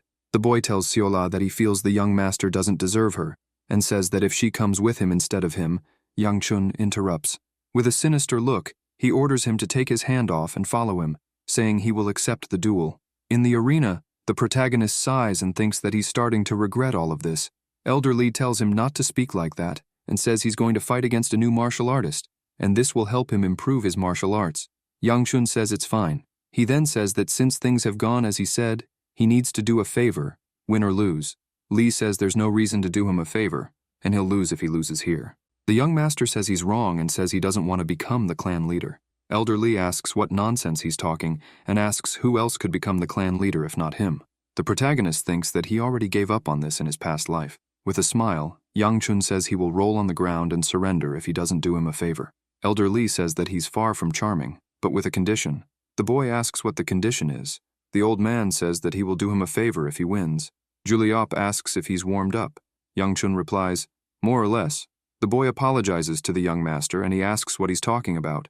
Juliop says he overdid it in last year's duel against him and never imagined he'd be bedridden for a month afterward. The protagonist thinks that was a long time ago and that he doesn't remember. Juliop says that back then, he thought he was very weak, but he heard that he defeated Yeonseo, though he believes it was a coincidence. However, his grandfather doesn't think so, but he doesn't like to harass the weak. What he hates even more is when a weak person becomes the clan leader. He then begins to infuse martial energy into his sword. He tells the second elder that he would also like something if he wins the duel. Lee says that's fair, and asks what he wants. Juliop says he wants his maid. The protagonist starts laughing. Angrily, he insults him. The second elder tells him to stop laughing and orders them to fight. Yang Chun, standing still, exuding his fiery aura, asks what he's waiting for, and says that it's polite to let the weaker opponent attack first. Juliop asks if that's why he's not afraid. The boy thinks he's sure that he's better than him, whether in internal energy, speed, or strength. He asks if it's because of his aura, but he thinks it can't be, as he has flaws everywhere. He thinks that he's pushing himself to the limit to deal with the internal energy he's emitting. It makes sense that he's tiring out faster since he doesn't have much energy. Now, he must be out of energy. Yang Chun asks if he said he could be the first to attack. Juliop tells him to come. Quickly, the protagonist appears behind him, preparing a kick in the air. When the boy notices, he dodges the protagonist's kick. The boy says it was a good move, but that he's too slow. The young master seizes the chance and clenches his fist, landing a punch to Juliop's face. The punch catches him off guard, and Yang Chun quickly capitalizes on the opportunity, delivering a kick that strikes Juliop's face and sends him crashing into the arena with full force. The boy starts coughing, while the protagonist tells him to get up, saying he's still going easy on him. He tells him not to cry about being caught off guard and asks if he's finished. Juliop apologizes for underestimating him, and the young master says that they'll finish it here. The boy says he hasn't attacked yet, and that he thinks it won't be as easy as he imagined. He gathers energy in his sword. Yang Chun thinks that he would use internal energy by exhaling it as he is, but to fight against someone stronger, he needs to release internal energy within his body to reinforce it. However, his body still can't handle internal energy this way, and if he overexerts himself, it could cause an energy deviation. The protagonist believes he has 7 minutes and needs to finish the fight within those 7 minutes. The sword technique he uses begins and ends with utilizing the frictional force between the sword and the scabbard. If he just keeps an eye on that, while thinking, he notices Juliop is about to attack and dodges his sword strike. The boy, with his sword, spins quickly, delivering several consecutive blows, but the young master manages to dodge them. He thinks that his techniques are so connected and natural that he can tell he has trained a lot. However, this means that if he interrupts him, he won't be able to do anything. Thus, with his hand on his chest, Yang Chun begins gathering energy, while Juliop takes advantage of the opening and quickly appears behind him with his sword. Yang Chun, clenching his fist, creates an explosion of fire behind him, pushing Juliop back. The moment he releases all his heat energy is enough to end the fight. The boy, protecting himself, asks how he managed to release that kind of energy. Taking advantage of the opportunity, since Juliop defended against the explosion, Yang Chun strikes him squarely in the stomach with all his strength, throwing him against the wall. The protagonist asks if he knows what he hates most. Juliop, vomiting, thinks he can't move. The young master says that even if he insults him, acts like a scoundrel, or tries to take his position, he doesn't care. But he tried to take something he shouldn't have dared to covet, and that he hates deeply. The young master thinks that he doesn't like seeing someone try to take something they don't deserve so easily, and wonders if he should break his arm so he never tries something like that again. He believes that would sound good, so his right arm should do. Suddenly, Elder Lee appears behind him, saying that he did a good job. The elder says it's enough. Lee tells Yang Chun that he was too harsh. The young man responds that he should have been prepared for that, stood up, and left alone. He must be fine. Lee asks if he's not worried about the first elder. The boy says he doesn't care about becoming the clan leader anyway. The old man, angry, tells him not to say that and asks who else could be, if not a direct descendant. Yang Chun looks at Seol and asks if she wants to be. She asks if she gets food for that. The boy says as much as she wants. The girl says that her dream now is to be captain here. The old man says not to joke about that. The protagonist asks who cares and says maybe just her. Suddenly he thinks, when will she learn to wield a sword? If she was called the direct disciple of the supreme sword, she must have learned from him. But the girl only learned household tasks and doesn't think she was always so dumb either. Yang Chun tries to remember when he met Seol. He wonders why he can't remember, as it shouldn't be something easily forgotten. The girl asks if he's okay. She says she knew he hurt his head in that fight and asks the young master to make her captain before he goes to the heavens. The old man stands up and says they'll talk about it later, as he's sure the young man is tired. The protagonist asks where he's going and says he needs to keep his promise. Elder Lee asks what he wants, if it's money or food. He replies that it's neither, and says that he's powerful enough to help him with something difficult. He points and asks the elder to send him to Sichuan. The old man is confused. The boy asks if he can't do that because he's the elder. Lee asks why he doesn't just go. The boy is confused. The old man worries for no reason, but the protagonist explains that he said Sichuan, not the market, and that the clan's only son shouldn't wander around without a good reason. Elder Lee tells him to just go to the Tang Weapons exhibition. The young master is confused. The Tang Weapons exhibition is an event held every year, where the Tang clan invites other families to showcase weapons made by craftsmen. Lee says he doesn't need to participate, but can use it as an excuse to go. The boy says that actually, it was a joke, and that he was asking for money instead. The old man says then he really wants to go and says he didn't even notice, and that getting old is really scary. The boy says that if it's not money, at least a spiritual pill. The old man, excited, says fine. He will send him to Sichuan as quickly as he can, and says he'll show the power of an elder. Yang Chun tells the elder to retract what he said and give him something else. The old man shouts that he'll send him to Sichuan right now. The protagonist says there's no way this is possible, as he would need to report it first and prepare. Suddenly, Elder Lee shouts that it's an urgent order from him and tells them to send the young master to Sichuan immediately. The servants say they're ready to leave. The young master is confused by everything, not believing it, while the two elders stand at the gate saying goodbye. Wee Hyogun calls Elder Lee to work. He asks if Hyogun needs something too. Hyogun says, of course, and asks if he wants someone like him, an old man, to do all the work. He grabs a broom and ponders. Lee says he's bored and asks Hyogun to listen to his concerns. The old man says he rushed the young one just to tell him his worries. The elder says that the clan leader asked him about the immortal doctor, and it seemed like he was asking why someone requested him. So he asks Hyogun why the immortal doctor. The old man falls silent. Lee says that if he's not going to speak, he'll change the subject and asks about his granddaughter. He says she didn't seem human and asks what she is. Hyogun responds that he's crossing the line and calls him by name. Serious, Hyogun tells him to be careful with what he says. The elder says that if she were human, he would feel her presence, just like his own. The liveliness of one's presence varies from person to person. But when he first met her at the Unified Dragon Assembly, that child had no presence at all. Lee says that if he thinks the immortal doctor could cure her with divine abilities, he should give up because he knows it's not a disease. Why Hyogun gets serious, summons several energy swords, and tells the elder to stop, saying that child is human. Elder Lee gets worried but says that if Hyogun insists, he won't speak further. He adds that if Hyogun wants to defend her, he should just do it, as what he wants doesn't matter, and questions what if she's not human. Hyogun says he just needs to help make up for what she lacks in humanity, and if needed, he'll give his life for her. A few hours later, the Supreme Sword will realize that Wisiola has disappeared. Muyan says they just need to prepare the food now. The maid says it will still be a few days until they reach Sichuan, so they'll have to ration the food. The guard asks where the young master went, and the maid says he's going to train until everything is ready. Muyan says he must be bored. The protagonist, while waiting, begins practicing several martial arts moves. He sits on the ground and thinks that although he's practiced some moves, he's already out of internal energy. It's been 10 days since they left, and despite the constant training, he doesn't see any progress. The biggest problem he faced during the fight against Julop was his lack of energy, as the foundation of all martial arts is internal energy. He needs to increase his internal energy and recalls what happened. He thinks that absorption art is a way to gain internal energy, whether from a demon stone or a spiritual pill. However, he also ends up absorbing demonic energy into his body, which corrupts the user. For some reason, the fire wheel purified the energy. After that, he didn't feel any more demonic energy, so he feels that he could increase his internal energy without side effects. But that's still the martial art of the celestial demon. It's better not to use it since he barely escaped and can't return to the demonic path. Suddenly, he hears a scream and feels confused. The guards ask what's happening, and he asks what's going on, now hearing the commotion. When he arrives, he asks Muyan what happened. She responds that it's in the carriage. He goes to see. When he sees Seol calling her, she laughs and says she ended up following him. Sometime earlier, the servants and guards were preparing the carriage to go to Sichuan. The girl asks her grandfather if she can go too.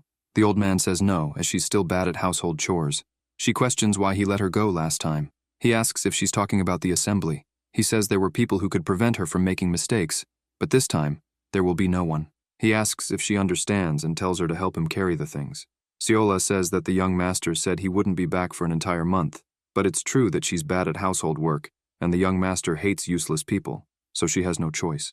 Suddenly, someone tells her to wait. She looks back but sees no one, getting scared. The girl starts searching and says there's no one, but mentions she heard the voice coming from the box. A hand appears behind her, pushing her. She loses her balance and falls into the supply box. She asks who pushed her and says they shouldn't have done that. Seol-ah starts to get scared when a hand appears behind her. The girl says she needs to get out of there when the hand makes her fall asleep. The girl says she's feeling sleepy and falls into the supply box, sleeping. The ghostly voice apologizes to her. In this way, the servants finish the preparation and tell the young master that the carriage is ready. The ghostly voice says it's leaving this in her hands. Seol-ah says that's what happened. Everyone falls silent after hearing what she said. She gets embarrassed and shouts that that's what happened. Young Chun says he's already heard this the first time and then says that she was possessed by a ghost. She confirms that's exactly what happened. The protagonist tells her to go back. He thinks that's what she should have done while they walk toward the carriage. Seol says she saw an owl and has tried to eat one before. She says owls are very soft. As they walk, she sees a squirrel. The young man asks if she also ate a squirrel, and she asks how he could do that, calling him cruel. Young Chun thinks he should send a guard to take her back, but she's too far, and they don't have enough food for that. The girl, holding a worm in her hand, tells the young master to trade it for a biscuit. The young master throws the biscuit away, making Seol scream for her biscuit. He says he should have sent her back. Suddenly, the protagonist feels demonic energy and calls his guard. He responds that he's already aware and tells everyone to stop. Young Chun says he knew it was too peaceful to be true and says it seems like there are 4. The boy feels one of the demonic monsters vanish, then feels another disappear. The last one appears near his window. As he gathers his internal energy, a girl tells them to retreat and appears behind the monster, drawing her sword. She easily cuts the monster down, defeating it. The white-haired girl puts her sword away and tells Muyan that she couldn't handle them properly because she was alone. Seol asks who she is, and the boy says he has no idea. Seol-ah calls to her from a distance. Young Chun, from afar, is confused when he realizes who she is and remembers his past. The girl says it seems like they're going to Sichuan and asks if she can go with them, introducing herself as Namgung Bi-ah. The young master wonders what this crazy person is doing there. Returning to the past, during the war against the celestial demon, the protagonist tells Namgung Bi-ah that she is the only survivor and asks if she killed them all. She asks what the cult leader said. He responds that they told him to bring her there and that they would drive her mad like a lunatic. The girl asks if the last part was something he said. He replies that she has enough to understand that. He then calls her to go and tells her it's not that way, directing her to go left, but then says it's actually to her right. Young Chun sighs and tells her not to do anything strange and just follow him, saying he's already tired from just dealing with that. Bia says she has something to ask him and questions if the Supreme Sword is strong. The protagonist says that the Supreme Sword is someone the cult leader will deal with. She asks how his swordsmanship is and whether it's stronger than hers or the leader's. Young Chun stops and sighs. Gathering demonic energy in his hand, he calls her crazy and throws the energy towards her. She stands still and quickly cuts the energy ball, creating an explosion. Annoyed, she asks what the hell he's doing and if he wanted to fight. He sighs again, points at her, and says this isn't the right way, asking if she understands what he's saying and that she should just follow with her mouth shut. As they walk, she calls him. Angry, he says if she mentions the 3 Supremes again, he'll finish her off. Bia points her finger and says this path looks like a shortcut. Young Chun asks what the hell she's saying. Then, she disappears, while the protagonist sighs again, calling her crazy. He reaches the destination in a day, while Namgung Bi-ah took 4 times longer. Returning to the present, Bi-ah says they're going to Sichuan, and if it's not rude to ask, she wonders if she can accompany them there. Young Chun says no, they aren't going to Sichuan, and thinks he'd be crazy to get involved with the crazy woman again. He says more importantly, they can't just take her word for it that she's from the Namgung clan. Bia asks if she's not. She then focuses and starts using her lightning technique. He thinks it's the ruler's sword style. When she opens her eyes, an explosion occurs. She says that's all she can show for now, as she's not yet proficient. Muyan quickly advances on her, sword at her neck. Bia asks if that's enough proof. The young master says she is really from the Namgung clan. He says he's sorry to say it, but he definitely thinks they shouldn't associate with someone with such frightening martial arts. Later, at dusk, Bia is by the campfire, cooking a frog. Seol, watching from a distance, says it looks like she's going to sleep there. Young Chun says he knows, and thinks he's relieved that she didn't say anything when he rejected her. He didn't think she would follow them, even after saying they weren't going to Sichuan. He thinks ignoring her is the best option, and tells Seol not to do anything unnecessary, like talking to that woman. He realizes she's gone. Seol, talking to Bia, says she can peel the frog's skin. At that moment, the young master pulls her and asks what she's doing. The girl says that the young Namgung was going to eat a frog, so she was helping her. Bia keeps staring at him. The boy says he understands that she is part of the Namgung clan and asks why the daughter of such a prestigious clan is traveling alone to a distant land.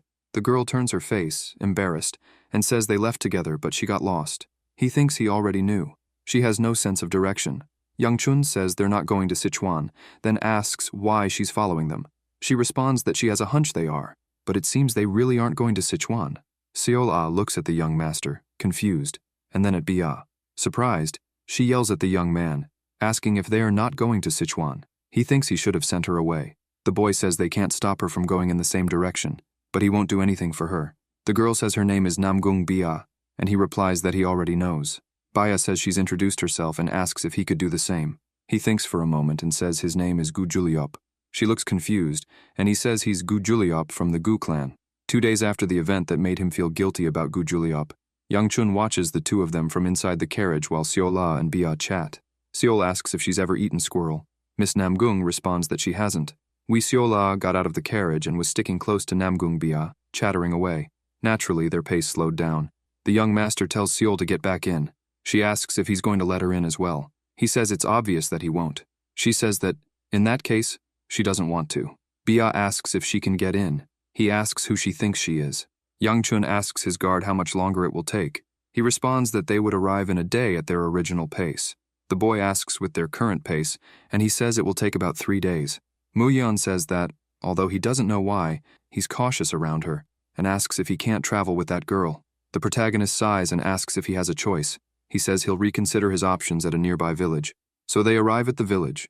The young master asks his guard if it's still 1 more day. He replies that it is, and it's good they don't have to sleep in the desert tonight. Miss Bia arrives right behind them, carrying Seol on her back, while Seol says they're going to sleep together. Youngchun asks if he allowed this, and tells Seol to get down from her back. He asks Bia if she's carrying a maid. She says her legs were hurting and tells Seol to get in the carriage if her legs are sore. The young man says they're here now and tells her to stop being rude and get down. Shola points her finger and says people in the same outfit as her are coming. Suddenly her brother appears, shouting her name and asking where she's been and if she knows how long he's been looking for her. Bia apologizes and says she got lost. Her brother says they were supposed to tie ropes to each other. She says that would have been embarrassing. He asks if that's why she disappeared in less than a day, and says he was very worried about her. He notices the others and asks who they could be. Seol introduces herself and says he is her young master. Youngchun tells her to get down right away. The protagonist thinks that if he's her brother, then the boy must be the future Lightning Blade, one of the 5 great swordsmen of Murim, the current Lightning Dragon, Namgung Chunjun. The young man introduces himself and apologizes for the late introduction. The protagonist introduces himself as Jeoliup and says it's an honor to meet him there. The boy says he's being too kind. Then he becomes serious and asks why Youngchun is with his sister. Young Master Gu says they met by chance on the way and are heading to Sichuan. The girl says she thought he wasn't going and mentions that she walked all the way there. Seola looks at them seriously. Chunjun says his sister intruded on his group and asks why they don't stay in one of the rooms they reserved. He replies that it's fine and that he did what was natural. Youngchun thinks that he doesn't want to get involved with the crazy woman again and is sure they found another 4. Muyan says that apparently there are no more rooms, and the protagonist tells him to prepare to camp. His guard says they've been camping for 2 days and asks if he plans to make them sleep outside again. The young master replies to Chunjun that he'll accept his offer then. The first thing Bia did as a demonic martial artist was neutralize her own clan, her brother, the clan leader, and all the disciples. After that, she achieved the title of Demon Blade Empress and began her rise to fame. The protagonist thinks about how much she must have hated them for doing something so cruel to her clan, but he doesn't see any problem besides her relationship with the Lightning Dragon. What intrigues him more is the Namgung clan's secret art, the sword form of the ruler. He feels that it must be stronger than her brother's, but at this point, she has neither fame nor a title. He thinks her brother seemed normal, yet there may be something he can't uncover. Leaving the room, he sees Chunjun and greets him, thanking him for the room. He bumps into Youngchun and arrogantly says that he should know his place. The protagonist is confused. Young Master Chunjun says he was being polite, but Youngchun doesn't know his place and says that he doesn't deserve to speak with his sister. Annoyed, he says that he doesn't know how Youngchun seduced his sister, but if it happens again, he'll cut him in half and insult Seol. When his sister appears, he quickly changes his posture, saying that he's grateful for helping someone from the Gu clan. He then calls his sister to have breakfast and drags her away. The young master, incredulous, says that they are all crazy. Muyeon asks the protagonist if he slept well, and mentions the young master of the Namgung clan. Young Chun tells him not to mention them and asks when they'll leave. His guard says he's finished the preparations and can depart after breakfast. The boy says he's relieved that at least they're normal and says they should hurry up. He thinks he wants to distance himself from the Namgung clan as quickly as possible. When the young master enters the dining hall, he sees Seol and Bai eating. Seol says the dumplings are really good and tells him to have some. Bia says he can have hers too. Yang Chun asks if they need to eat together and says it's fine for Seol to eat with him, but he doesn't think Bia should be there with them. He asks if she shouldn't be eating with the people from her clan. Namgung Bi says she only sat where it was closest. The protagonist says that her brother is looking at him as if he wants to end him. She looks back and says that's not true, asking if he's not okay. Yang Chun thinks that he doesn't seem okay. While the young master eats, he thinks that he doesn't know what B is doing, but this is the last time he wants to see them until the Tang weapons exhibition. The young master says he's leaving. Seol says he hasn't finished eating. He responds that he's full and thinks that after this, they'll never meet again. As Yang Chun leaves, he tells Bia to enjoy the meal. She stays silent and smells a strong odor covering her nose. Suddenly, her brother appears calling her and asks why she didn't sit with them since they were there. Namgung Bi looks at him and feels a sinister aura coming from him. She says she sat there because it was more convenient. Chun Jun tells his sister to sit with them next time. She agrees and apologizes. She looks at the protagonist and the others, thinking that if she stays, she'll be trapped in this darkness. Thus, Bai gets up. Chun Jun says she hasn't finished eating yet and asks where she's going. She says she's going to rest in the carriage. Young Master Namgung, looking at them, snaps his fingers. Annoyed, he says he hates when people interfere in his relationships. Later, Young Chun asks why she's still following them. She responds that she's not following them, just accompanying them. The protagonist tells her to put it that way and asks why she got on the carriage, even though her companion is right there. Seola shouts that she brought her there. The young master, irritated, tells Muyeon to take the two of them away. He replies that they'll end up leaving on their own. Sometime later, the guard informs the young master that they've arrived in Sichuan.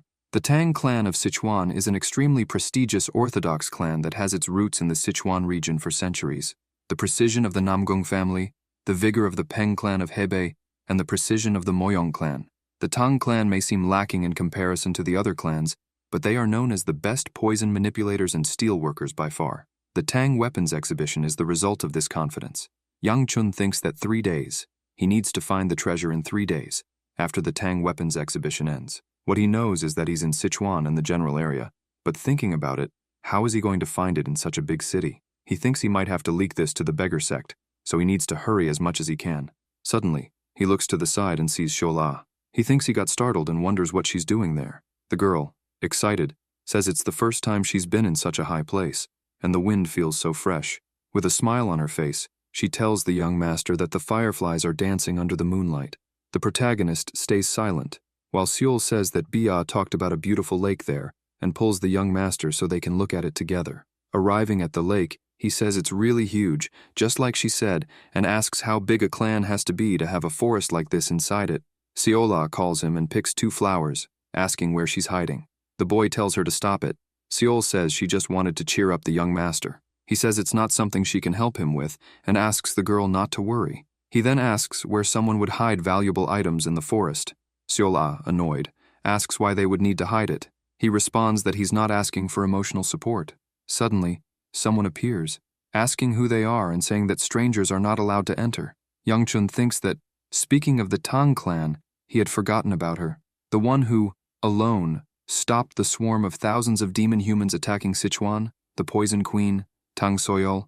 A green-haired girl from the Tang clan gets angry and asks who they are, a woman he ended in his past life. He begins to remember his past, when he asked her if everything was ready and called her the Poison Queen. She, blind, asks if it's the young master. Yang Chun says it's a foolish sight, since her relatives had deserted long ago, and asks what she thought would change if she guarded the place alone. She responds that nothing would change. He questions why then. Soyol asks the protagonist what brought him there. Annoyed, he grabs her by the neck and says it's a stupid question to end her. She smiles and says she understands, apologizing to the young man.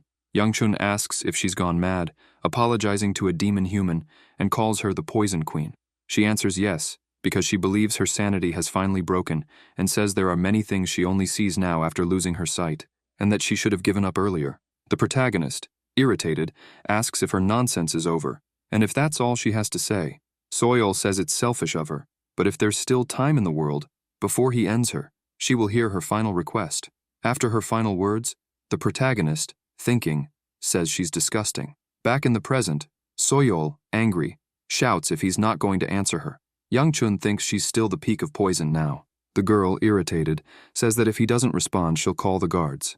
Baya pulls her and starts whispering in her ear. The girl asks why she only said that now.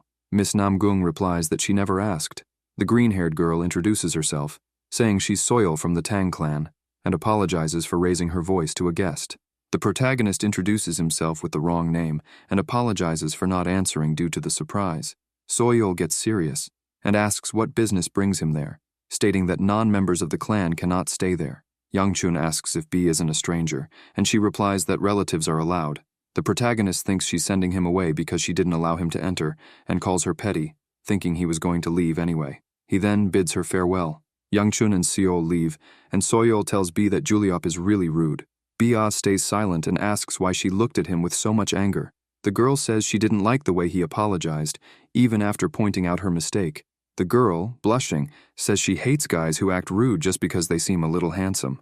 After speaking, she stays silent, thinking. When she realizes she called him handsome, she becomes embarrassed. Bia stays silent and wonders if he really is handsome. Soyeol, blushing, says that simple guys, even if they're a little ugly, are the best. She sighs and walks away, saying, "Boys are all the same." The protagonist thinks that the Tang weapons exhibition is tomorrow, so he should train in his free time. When he opens the door, he runs into Namgung Chunjun and Namgung Bia. Surprised, he asks what's going on today. B says food, and Yangchun asks what she means by food. Chunjun says that the Tang clan invited them to a meal, and his sister decided to invite them too. The protagonist says he understands and thanks them for the offer, but says that his personality is a bit shy, and he would feel very uncomfortable. Irritated, he thinks that they didn't get the message to leave him alone. B looks confused while her brother grabs him by the arm and tells him not to act like that. He squeezes his arm tightly and, irritated, tells him to come with them. The protagonist, angry, thinks, what didn't that idiot hear about not wanting this? He wonders if Chunjun is really willing to threaten him and drag him there. Enraged, he begins to release his martial aura, leaving Chunjun shocked and unbelieving. Yangchun thinks that he messed up. Laughing, he says that he doesn't think he can refuse such a considerate invitation, so he will eat with them. Thus, the young master pulls Chunjun and calls him Mr. Namgung, with a mischievous smile, telling him to keep smiling as his lovely sister is watching him. Chunjun grits his teeth, irritated, stays silent, and thanks Yangchun for accepting. Yangchun replies that it's no problem and asks how he could refuse a request from the Tang clan. Seeing the food, the protagonist thinks he knew Sichuan was famous for its spicy food, but if the dish is entirely spicy, how do they expect him to eat it? The Tang clan leader's son, Jo-yok, says it's nothing impressive, but hopes he likes it. Youngchun thinks that maybe the dumplings are edible since they are a bit less red. When he goes to eat, he notices Soyeol watching him. He thinks, what's her deal? And remembers she always looked at him that way in his past life. He can't believe he has to endure that same look again. When he bites into the dumpling, he feels his tongue burning and thinks, why is it so hot? Bia gives him a mug of drink and tells him to drink it. He thanks her. While he drinks, B hands him a piece of meat and says it's not spicy. Youngchun turns red and asks why she acted so casually. B apologizes. Across the table, Chunjun, irritated by this, breaks his chopsticks. Jo-yok apologizes and says the chopsticks seem to be broken. Young Master Namgung says it's his fault, as he usually uses the chopsticks with a bit of force. Soyeol walks over to the protagonist and sits down. He's confused and asks if she has something to say. She shouts that she doesn't. The boy says it seems like she wants to say something. Soyeol Tang asks Yangchun if he likes anything when she is interrupted by Chunjun, who asks Jo-yok if this is the lower and training field. He answers that it's their clan's exclusive training area and asks if he didn't show him last time. Jo-yok says that, honestly, no one uses it because everyone has their own personal training area. Namgung Chunjun says he would like to visit and asks if it's okay. Jo-yok responds that, since everyone has finished talking, they should go. The protagonist wonders what he's up to. Upon arriving, Chunjun says it's quite large. The young Master Gu thinks that it really is big. The eldest son of the Tang clan says that the ancestors thought bigger was better, but he doesn't really understand. The Namgung boy says there must be some meaning behind it. Joyok says that his sister used to frequent the field to beat him, but now that she's grown, she doesn't fight him anymore. Soyeol feels embarrassed looking at the protagonist, and he thinks he's thankful he doesn't have a sister like her. Chunjun grabs a wooden sword and says that now that they've eaten, how about moving around a bit to digest? He asks Young Chun what he thinks about having a sparring match with him. The young master thinks he knew it, because his face is full of intent to beat him, and questions if he thinks he will follow his plan. The protagonist laughs and says someone like him, a third-rate fighter, fighting against the great lightning dragon. Suddenly, Soil Tang screams that it's unacceptable, and says that the two have a huge age and skill difference, and that he might hurt his face. Young Master Chunjun says neither of them will use internal energy, and that they should make it more like a mentorship sparring. With a sarcastic smile, he asks the protagonist what he thinks. Young Chun smiles and thinks that not using energy seems fine. He asks if Chunjun can take it, and Chunjun looks confused. The young Master Gu gets closer and asks if he's skilled enough for that. Jo Yok, incredulous, says that he might have spoken a bit rudely, but he's still superior. Young Master Namgung laughs and says it's fine. Angrily, he says he'll see how good the protagonist is. The two head to the training field. Chunjun says he'll allow it. He's interrupted by the protagonist, who says he'll let him attack first. He gets irritated and says he won't refuse then, and charges, saying he'll attack first. Thus, the young Namgung strikes with his sword, but the young Master Gu easily dodges. Chunjun spins with his sword and attacks again, but the protagonist dodges, throwing his face back. He thinks both the attacks were just for show, but now, the real attack begins. Without giving time, young Master Namgung quickly charges again, but Young Chun dodges again. Miss Tang is surprised watching their fight. Tang Soil has always been a little different, even as a child. While children her age chased dogs or cats, she played with wild animals like wolves or tigers. Her slanted, fierce eyes and growls revealed sharp fangs. Like apex predators, they exuded an unattainable aura. This power, which set them apart from other weak animals, was what fascinated her the most. Because of this peculiar taste, the young girl had difficulties finding love. Soyeol lies on top of a wolf and says, "If there's someone like Danglang, I hope to meet him at the Tang Weapons exhibition." She says she doesn't understand how girls love Chunjun with that feminine face and asks if there's no man like Danglang. And so, she finally found the love of her life, someone she never expected. When she met the protagonist, she wonders why her heart is beating so fast. She believes that's not good. She must be confused, a lapse in judgment caused by the cold morning air, and thinks he'll be like the other ugly airs when she wakes up tomorrow. At the banquet, she watches him and thinks his eyes are really cool. She thinks he can't eat spicy food, and she finds that cool. She thinks that even when he drinks water, he looks cute, and before she knows it, she's sitting next to him and doesn't even know when she got there. She wonders if this is the love she feels. Then, maybe she can take another step. Back to the fight. Suddenly a piece of wood flies and embeds itself in the ground. Bia watches while Soil blushes and gets excited, seeing that Yang Chun managed to break the wooden sword. Chunjun is in disbelief that his sword broke. Soil falls to her knees on the ground, completely flushed, continuing to watch the two. Young Master Namgung wonders why his sword broke.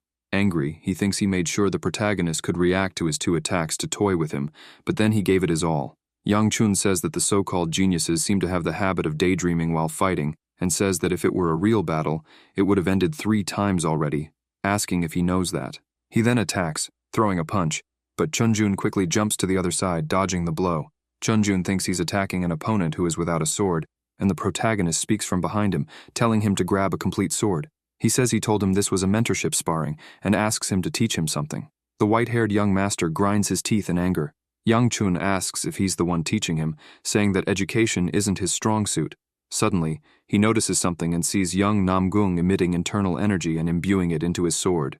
Quickly, he attacks with lightning energy, but the protagonist ducks and takes the opportunity to punch him, since he's using internal energy. Chunjun uses his sword technique, striking several cuts with his energy, but his technique is broken. He is in disbelief, thinking that it's impossible for an idiot like him to be stronger than him. The young master Yang Chun defends the attack and says he's already let him off the hook too many times, calling him a bastard. He then delivers a well-placed kick between Namgung Chunjun's legs. The kick was so strong that it went inside, leaving everyone shocked. The white-haired boy is motionless, thinking he might have broken something. He falls to the ground in pain. The protagonist crouches beside him and asks if he slipped. Chunjun starts screaming in pain and calls him a bastard. Yang Chun says that from the way he's speaking, it doesn't seem like anything is broken. The white-haired young man calls him a coward and asks if he thinks he's a warrior. He says he will spread the word to all the families so that he won't even be able to lift his head in public. The young Master Gu asks how many people he has killed and believes it must be at least a few dozen. The boy is surprised and asks what he's talking about. Yang Chun lifts him by his shirt and holds his arm with the other hand on his shoulder. Jo Yok, shyly, says he thinks it's better to end the fight there. The young man asks if he hasn't realized the mortal danger he brings and questions if he thinks he made a mistake for being young, even though he's older than him. The young man from the Tang clan says he's from the Namgung clan and asks if he doesn't know what will happen if he does something worse. The protagonist responds that he's holding back a lot because he's from the Namgung clan. Otherwise, he would have already done something bad. Jo Yok asks what he's going to do then. At that moment, all he hears is Chunjun's scream, and he places his hand on his head, worried. The young Namgung grits his teeth in pain in his shoulder. As the young master walks away, all he hears is the scream of pain. Young Chun thinks if he'll have problems and what the elder would say if he told him he beat up the son of the Namgung clan. He thinks he can get away with it if he explains the situation and has witnesses to prove it. As he walks away, Bia pulls his shirt sleeve and asks him to tell her his name. The young man says he already told her it's Gu Juliop. She says that's a lie. The boy asks why she's there, and if it's to avenge her brother. She stays silent, staring at him. He thinks that even with her brother like that, she doesn't even blink. Bia approaches him and asks him to say his real name. He stays silent and asks why she's speaking informally. The girl, stunned, apologizes. The boy asks if he tells her his name. Will she stop following him? The girl says yes. He feels embarrassed and says his name is Gu Yang Chun. She smiles after hearing it. Back in his room, the protagonist thinks he can't go to the weapons exhibition after what happened, but at least he gained an extra day to search for the treasure. He stops and starts to think about what his guard will say after hearing what happened, and believes Mu Yeon will be worried about him sending the young Namgung flying, and he won't want to leave his side. He becomes thoughtful. Seol Ah is on the balcony waiting for the young master. When Mu Yeon rushes into the room, looking for the young master, he sees Seol and asks if she's seen Yang Chun. She answers that she doesn't know. While he searches for him, he asks where the boy went. The girl asks why he wants to know. The guard says he left in the morning for a meeting with members of other families but hasn't returned. Worried, he asks what he's going to say to the others. Seol notices something and suddenly becomes serious about something. The Jeumcheon family was one of the major martial arts families and had operated the largest shop in the central region for centuries, producing the best warriors and controlling the flow of money in Zhongyuan. The Jeumcheon family, which seemed unshakable, eventually disappeared due to internal strife. No one knows for sure the reason for its downfall, but according to records, they hid all their treasure under a white maple tree. Yang Chun, in the middle of the forest, says there aren't even maple trees, let alone white ones. He sits down and says it's not even autumn yet. What's this story about a maple tree? And by this point, it must be rotting. The protagonist says he hasn't eaten all day, used up energy in the fight, and is now climbing the mountain. Suddenly, Seol appears beside him with a biscuit and asks if he wants to eat. He says, well, being called a piggy does have its advantages. She replies that she's not a piggy. Yang Chun asks if her bag is full of food. She answers yes. The young man says that's good because he was thinking of going back due to his hunger. The girl says, then, she helped. When the protagonist notices, he shouts, asking why she's doing this. Seol-ah starts laughing. After they start eating, Yang Chun says she realized he had disappeared and that people are looking for him. He asks how she knew where he was. She says it was intuition. Seol says that now that she's here, he doesn't need to worry. The young master tells her to sit down, or the food will collect dust. He thinks that while the hunger was solved, he has no idea where the tree is, and even if he stays here, there's no guarantee he'll find it. Gu Yang Chun says that having a white maple tree at the start of summer must be a joke.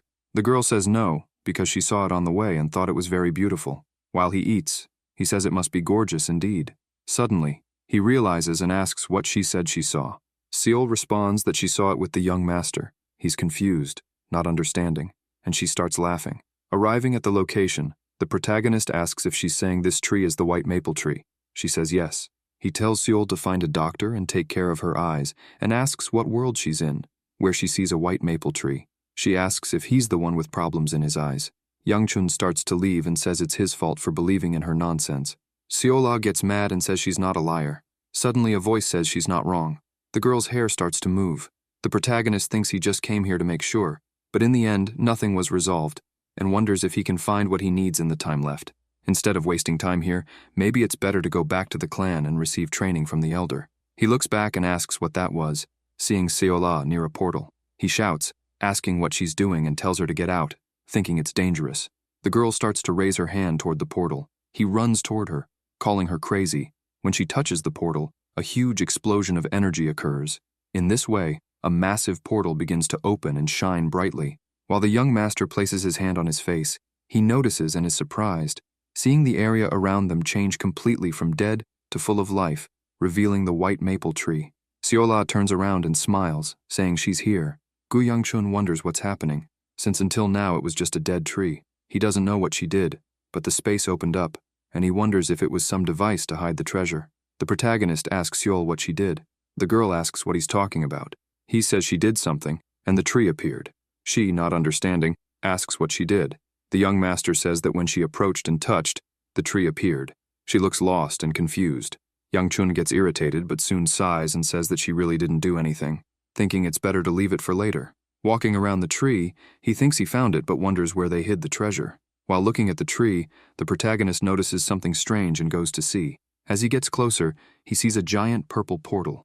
The young master, looking at it, asks if the treasure entrance is beneath the tree. Seol-ah answers yes, it's the entrance, and jumps toward the portal. She looks back, calling him. He gets irritated and jumps, saying there's no other way. Someone from the outside watches them from a distance and calls them shit. Inside the portal, Yangchun says it's a good thing the fall wasn't too hard, considering the height. He sees Seol and goes to her, saying it was dangerous, and notices there are two paths. She wonders which way to go. Seol points and says it's that way, claiming she's sure it's that way. He questions her but remembers that she found the tree and says he'll go the way she said. The girl asks why he's listening to her today. Behind them, someone approaches.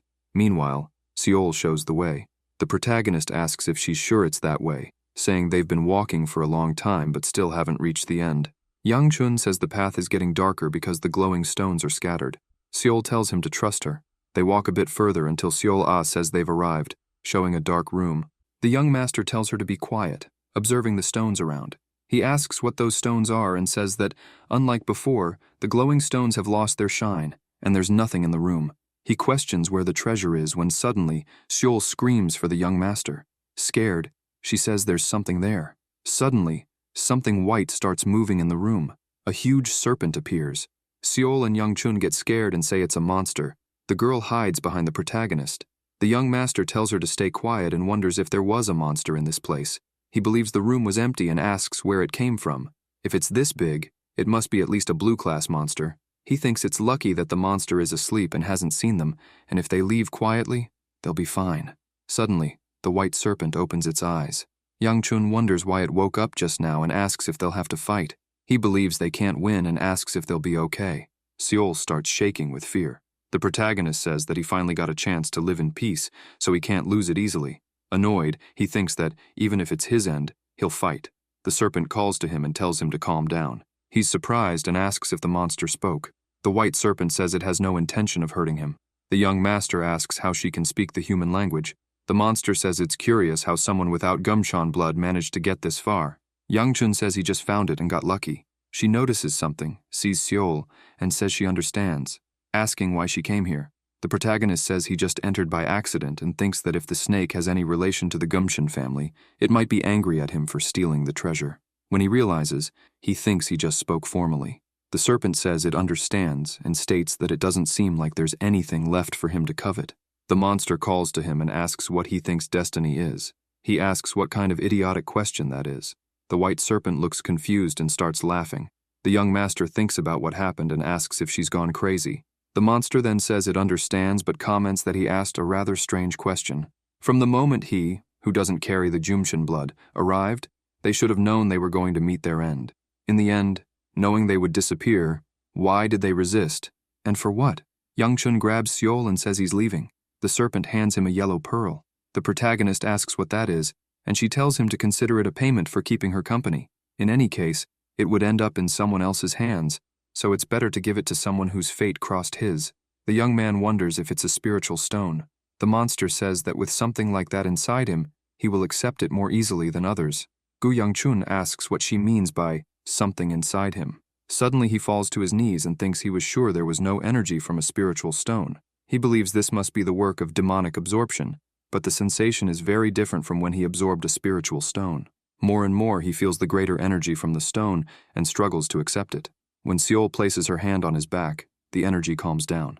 The young man, exhausted, asks who it is but falls to the ground drowsy. The serpent then asks if she's satisfied. Seol responds that it's not about being satisfied or not.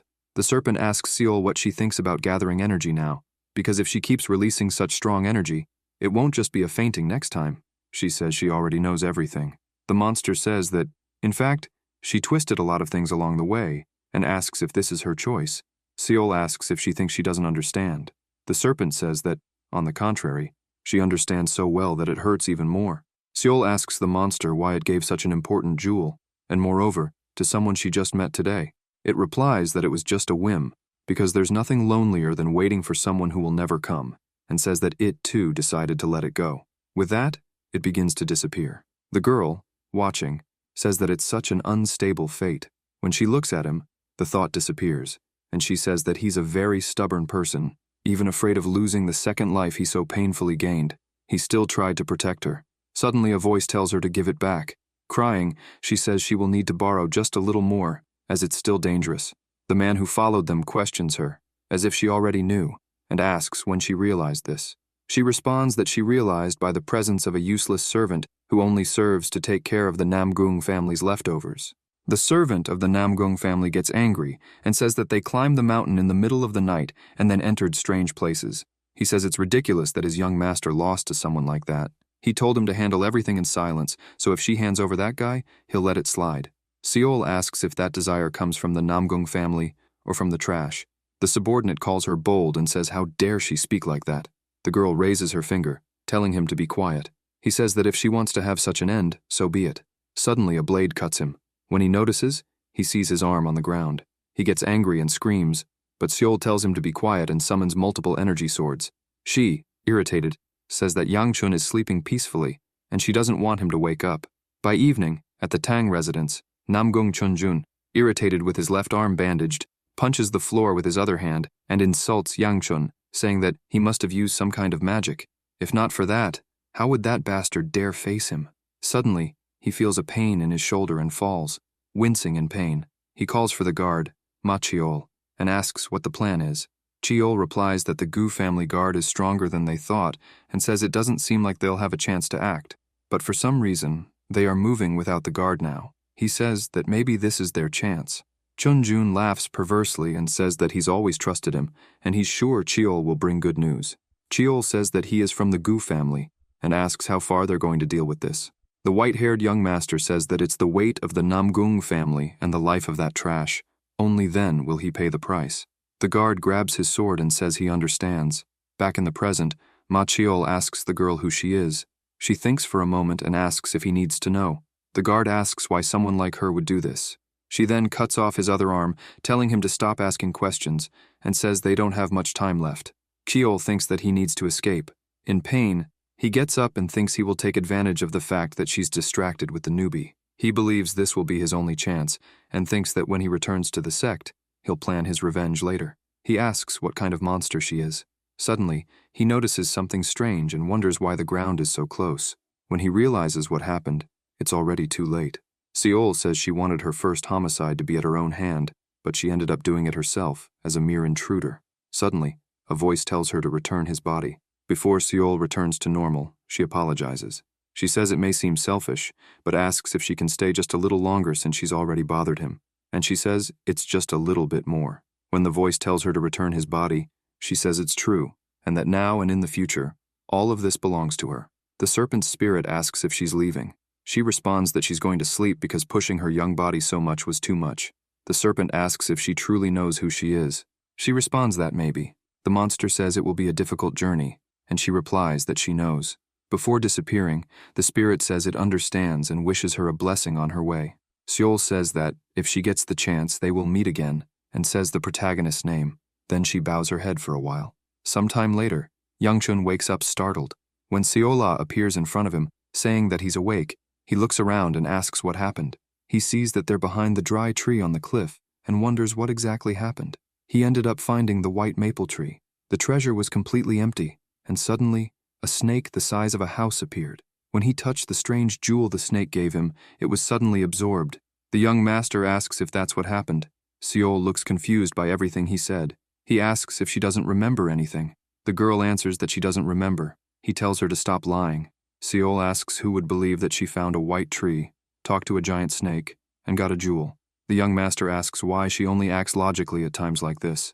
He asks who brought them back, and Seola says she doesn't know, because when she woke up, she was already there. Suddenly, he feels a tightness and pain. The girl gets worried. He responds that he's fine, just feeling some pain in his dantian. She asks if he's in a lot of pain. The protagonist sits on the ground and starts to cultivate. He thinks he got it right, and believes that since he absorbed the jewel, the amount of energy flowing in his body feels strange.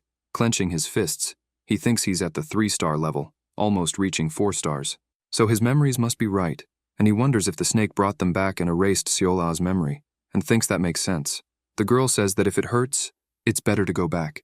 Youngchun says it's not hurting, but if they stay there, Muyeon will extend the scolding time. With that, he thinks of something and crouches, telling Seol to get on his back. He says that walking would take too long, but carrying her while running is much faster. The girl, embarrassed, says she ate too much and is heavy. The protagonist gets irritated and tells her to get on already. She thinks for a moment but says she can't resist. As they walk, Seol asks if she's heavy. The young master responds that she's light, and thinks with the 3-star technique, fire wheel, and the energy overflowing like this. He crouches down, focusing energy into his legs, jumping from one side to the other, among the stones. He thinks that the body, which once felt heavy, is now as light as a feather. As they jump from stone to stone, they see the sunrise over the mountains. Muyeon, worried, thinks a whole day has passed, and the young master hasn't appeared, wondering if he's all right. If not, his neck is done for. While he's lost in thought, Seol and Yangchun arrive. The young master asks his guard what he's doing there. Muyeon, worried, shouts, asking where he's been. He disappeared the entire day and didn't say anything. The young master apologizes, embarrassed, and says he came back safely, and that's what matters. The guard says he was afraid something had happened and asks where he went. Seol says he found a snake on the mountain. The protagonist quickly covers her mouth and says she's just talking nonsense, as he just went for a walk. Muyeon asks if something happened. He responds that he found a unique opportunity and thinks he realized it too quickly, even though he's at the end of the upper level. Youngchun asks what the two presences are. When he approaches, he sees Soyeol Tang and Namgung Bia eating. Soyeol blushes while Bi continues eating her ramen. The protagonist asks Soyeol if she was waiting for him and asks Bia if she didn't promise not to bother him. Miss Soyeol says it's not like she was waiting for him. Bai responds with her mouth full that she's not bothering him. He asks what they came here for. Bia says she couldn't say goodbye, while Soyeol says she came to say goodbye as well. Youngchun asks Bi if young master Namguong is also here, thinking that if he is, it will be a headache. Bi says he didn't come. She says she told Chunjun she would meet him, but he said he wasn't coming anyway. He wonders what that means. Bia says she has a question. The protagonist asks her where the formality is, pointing to him and asking what happened.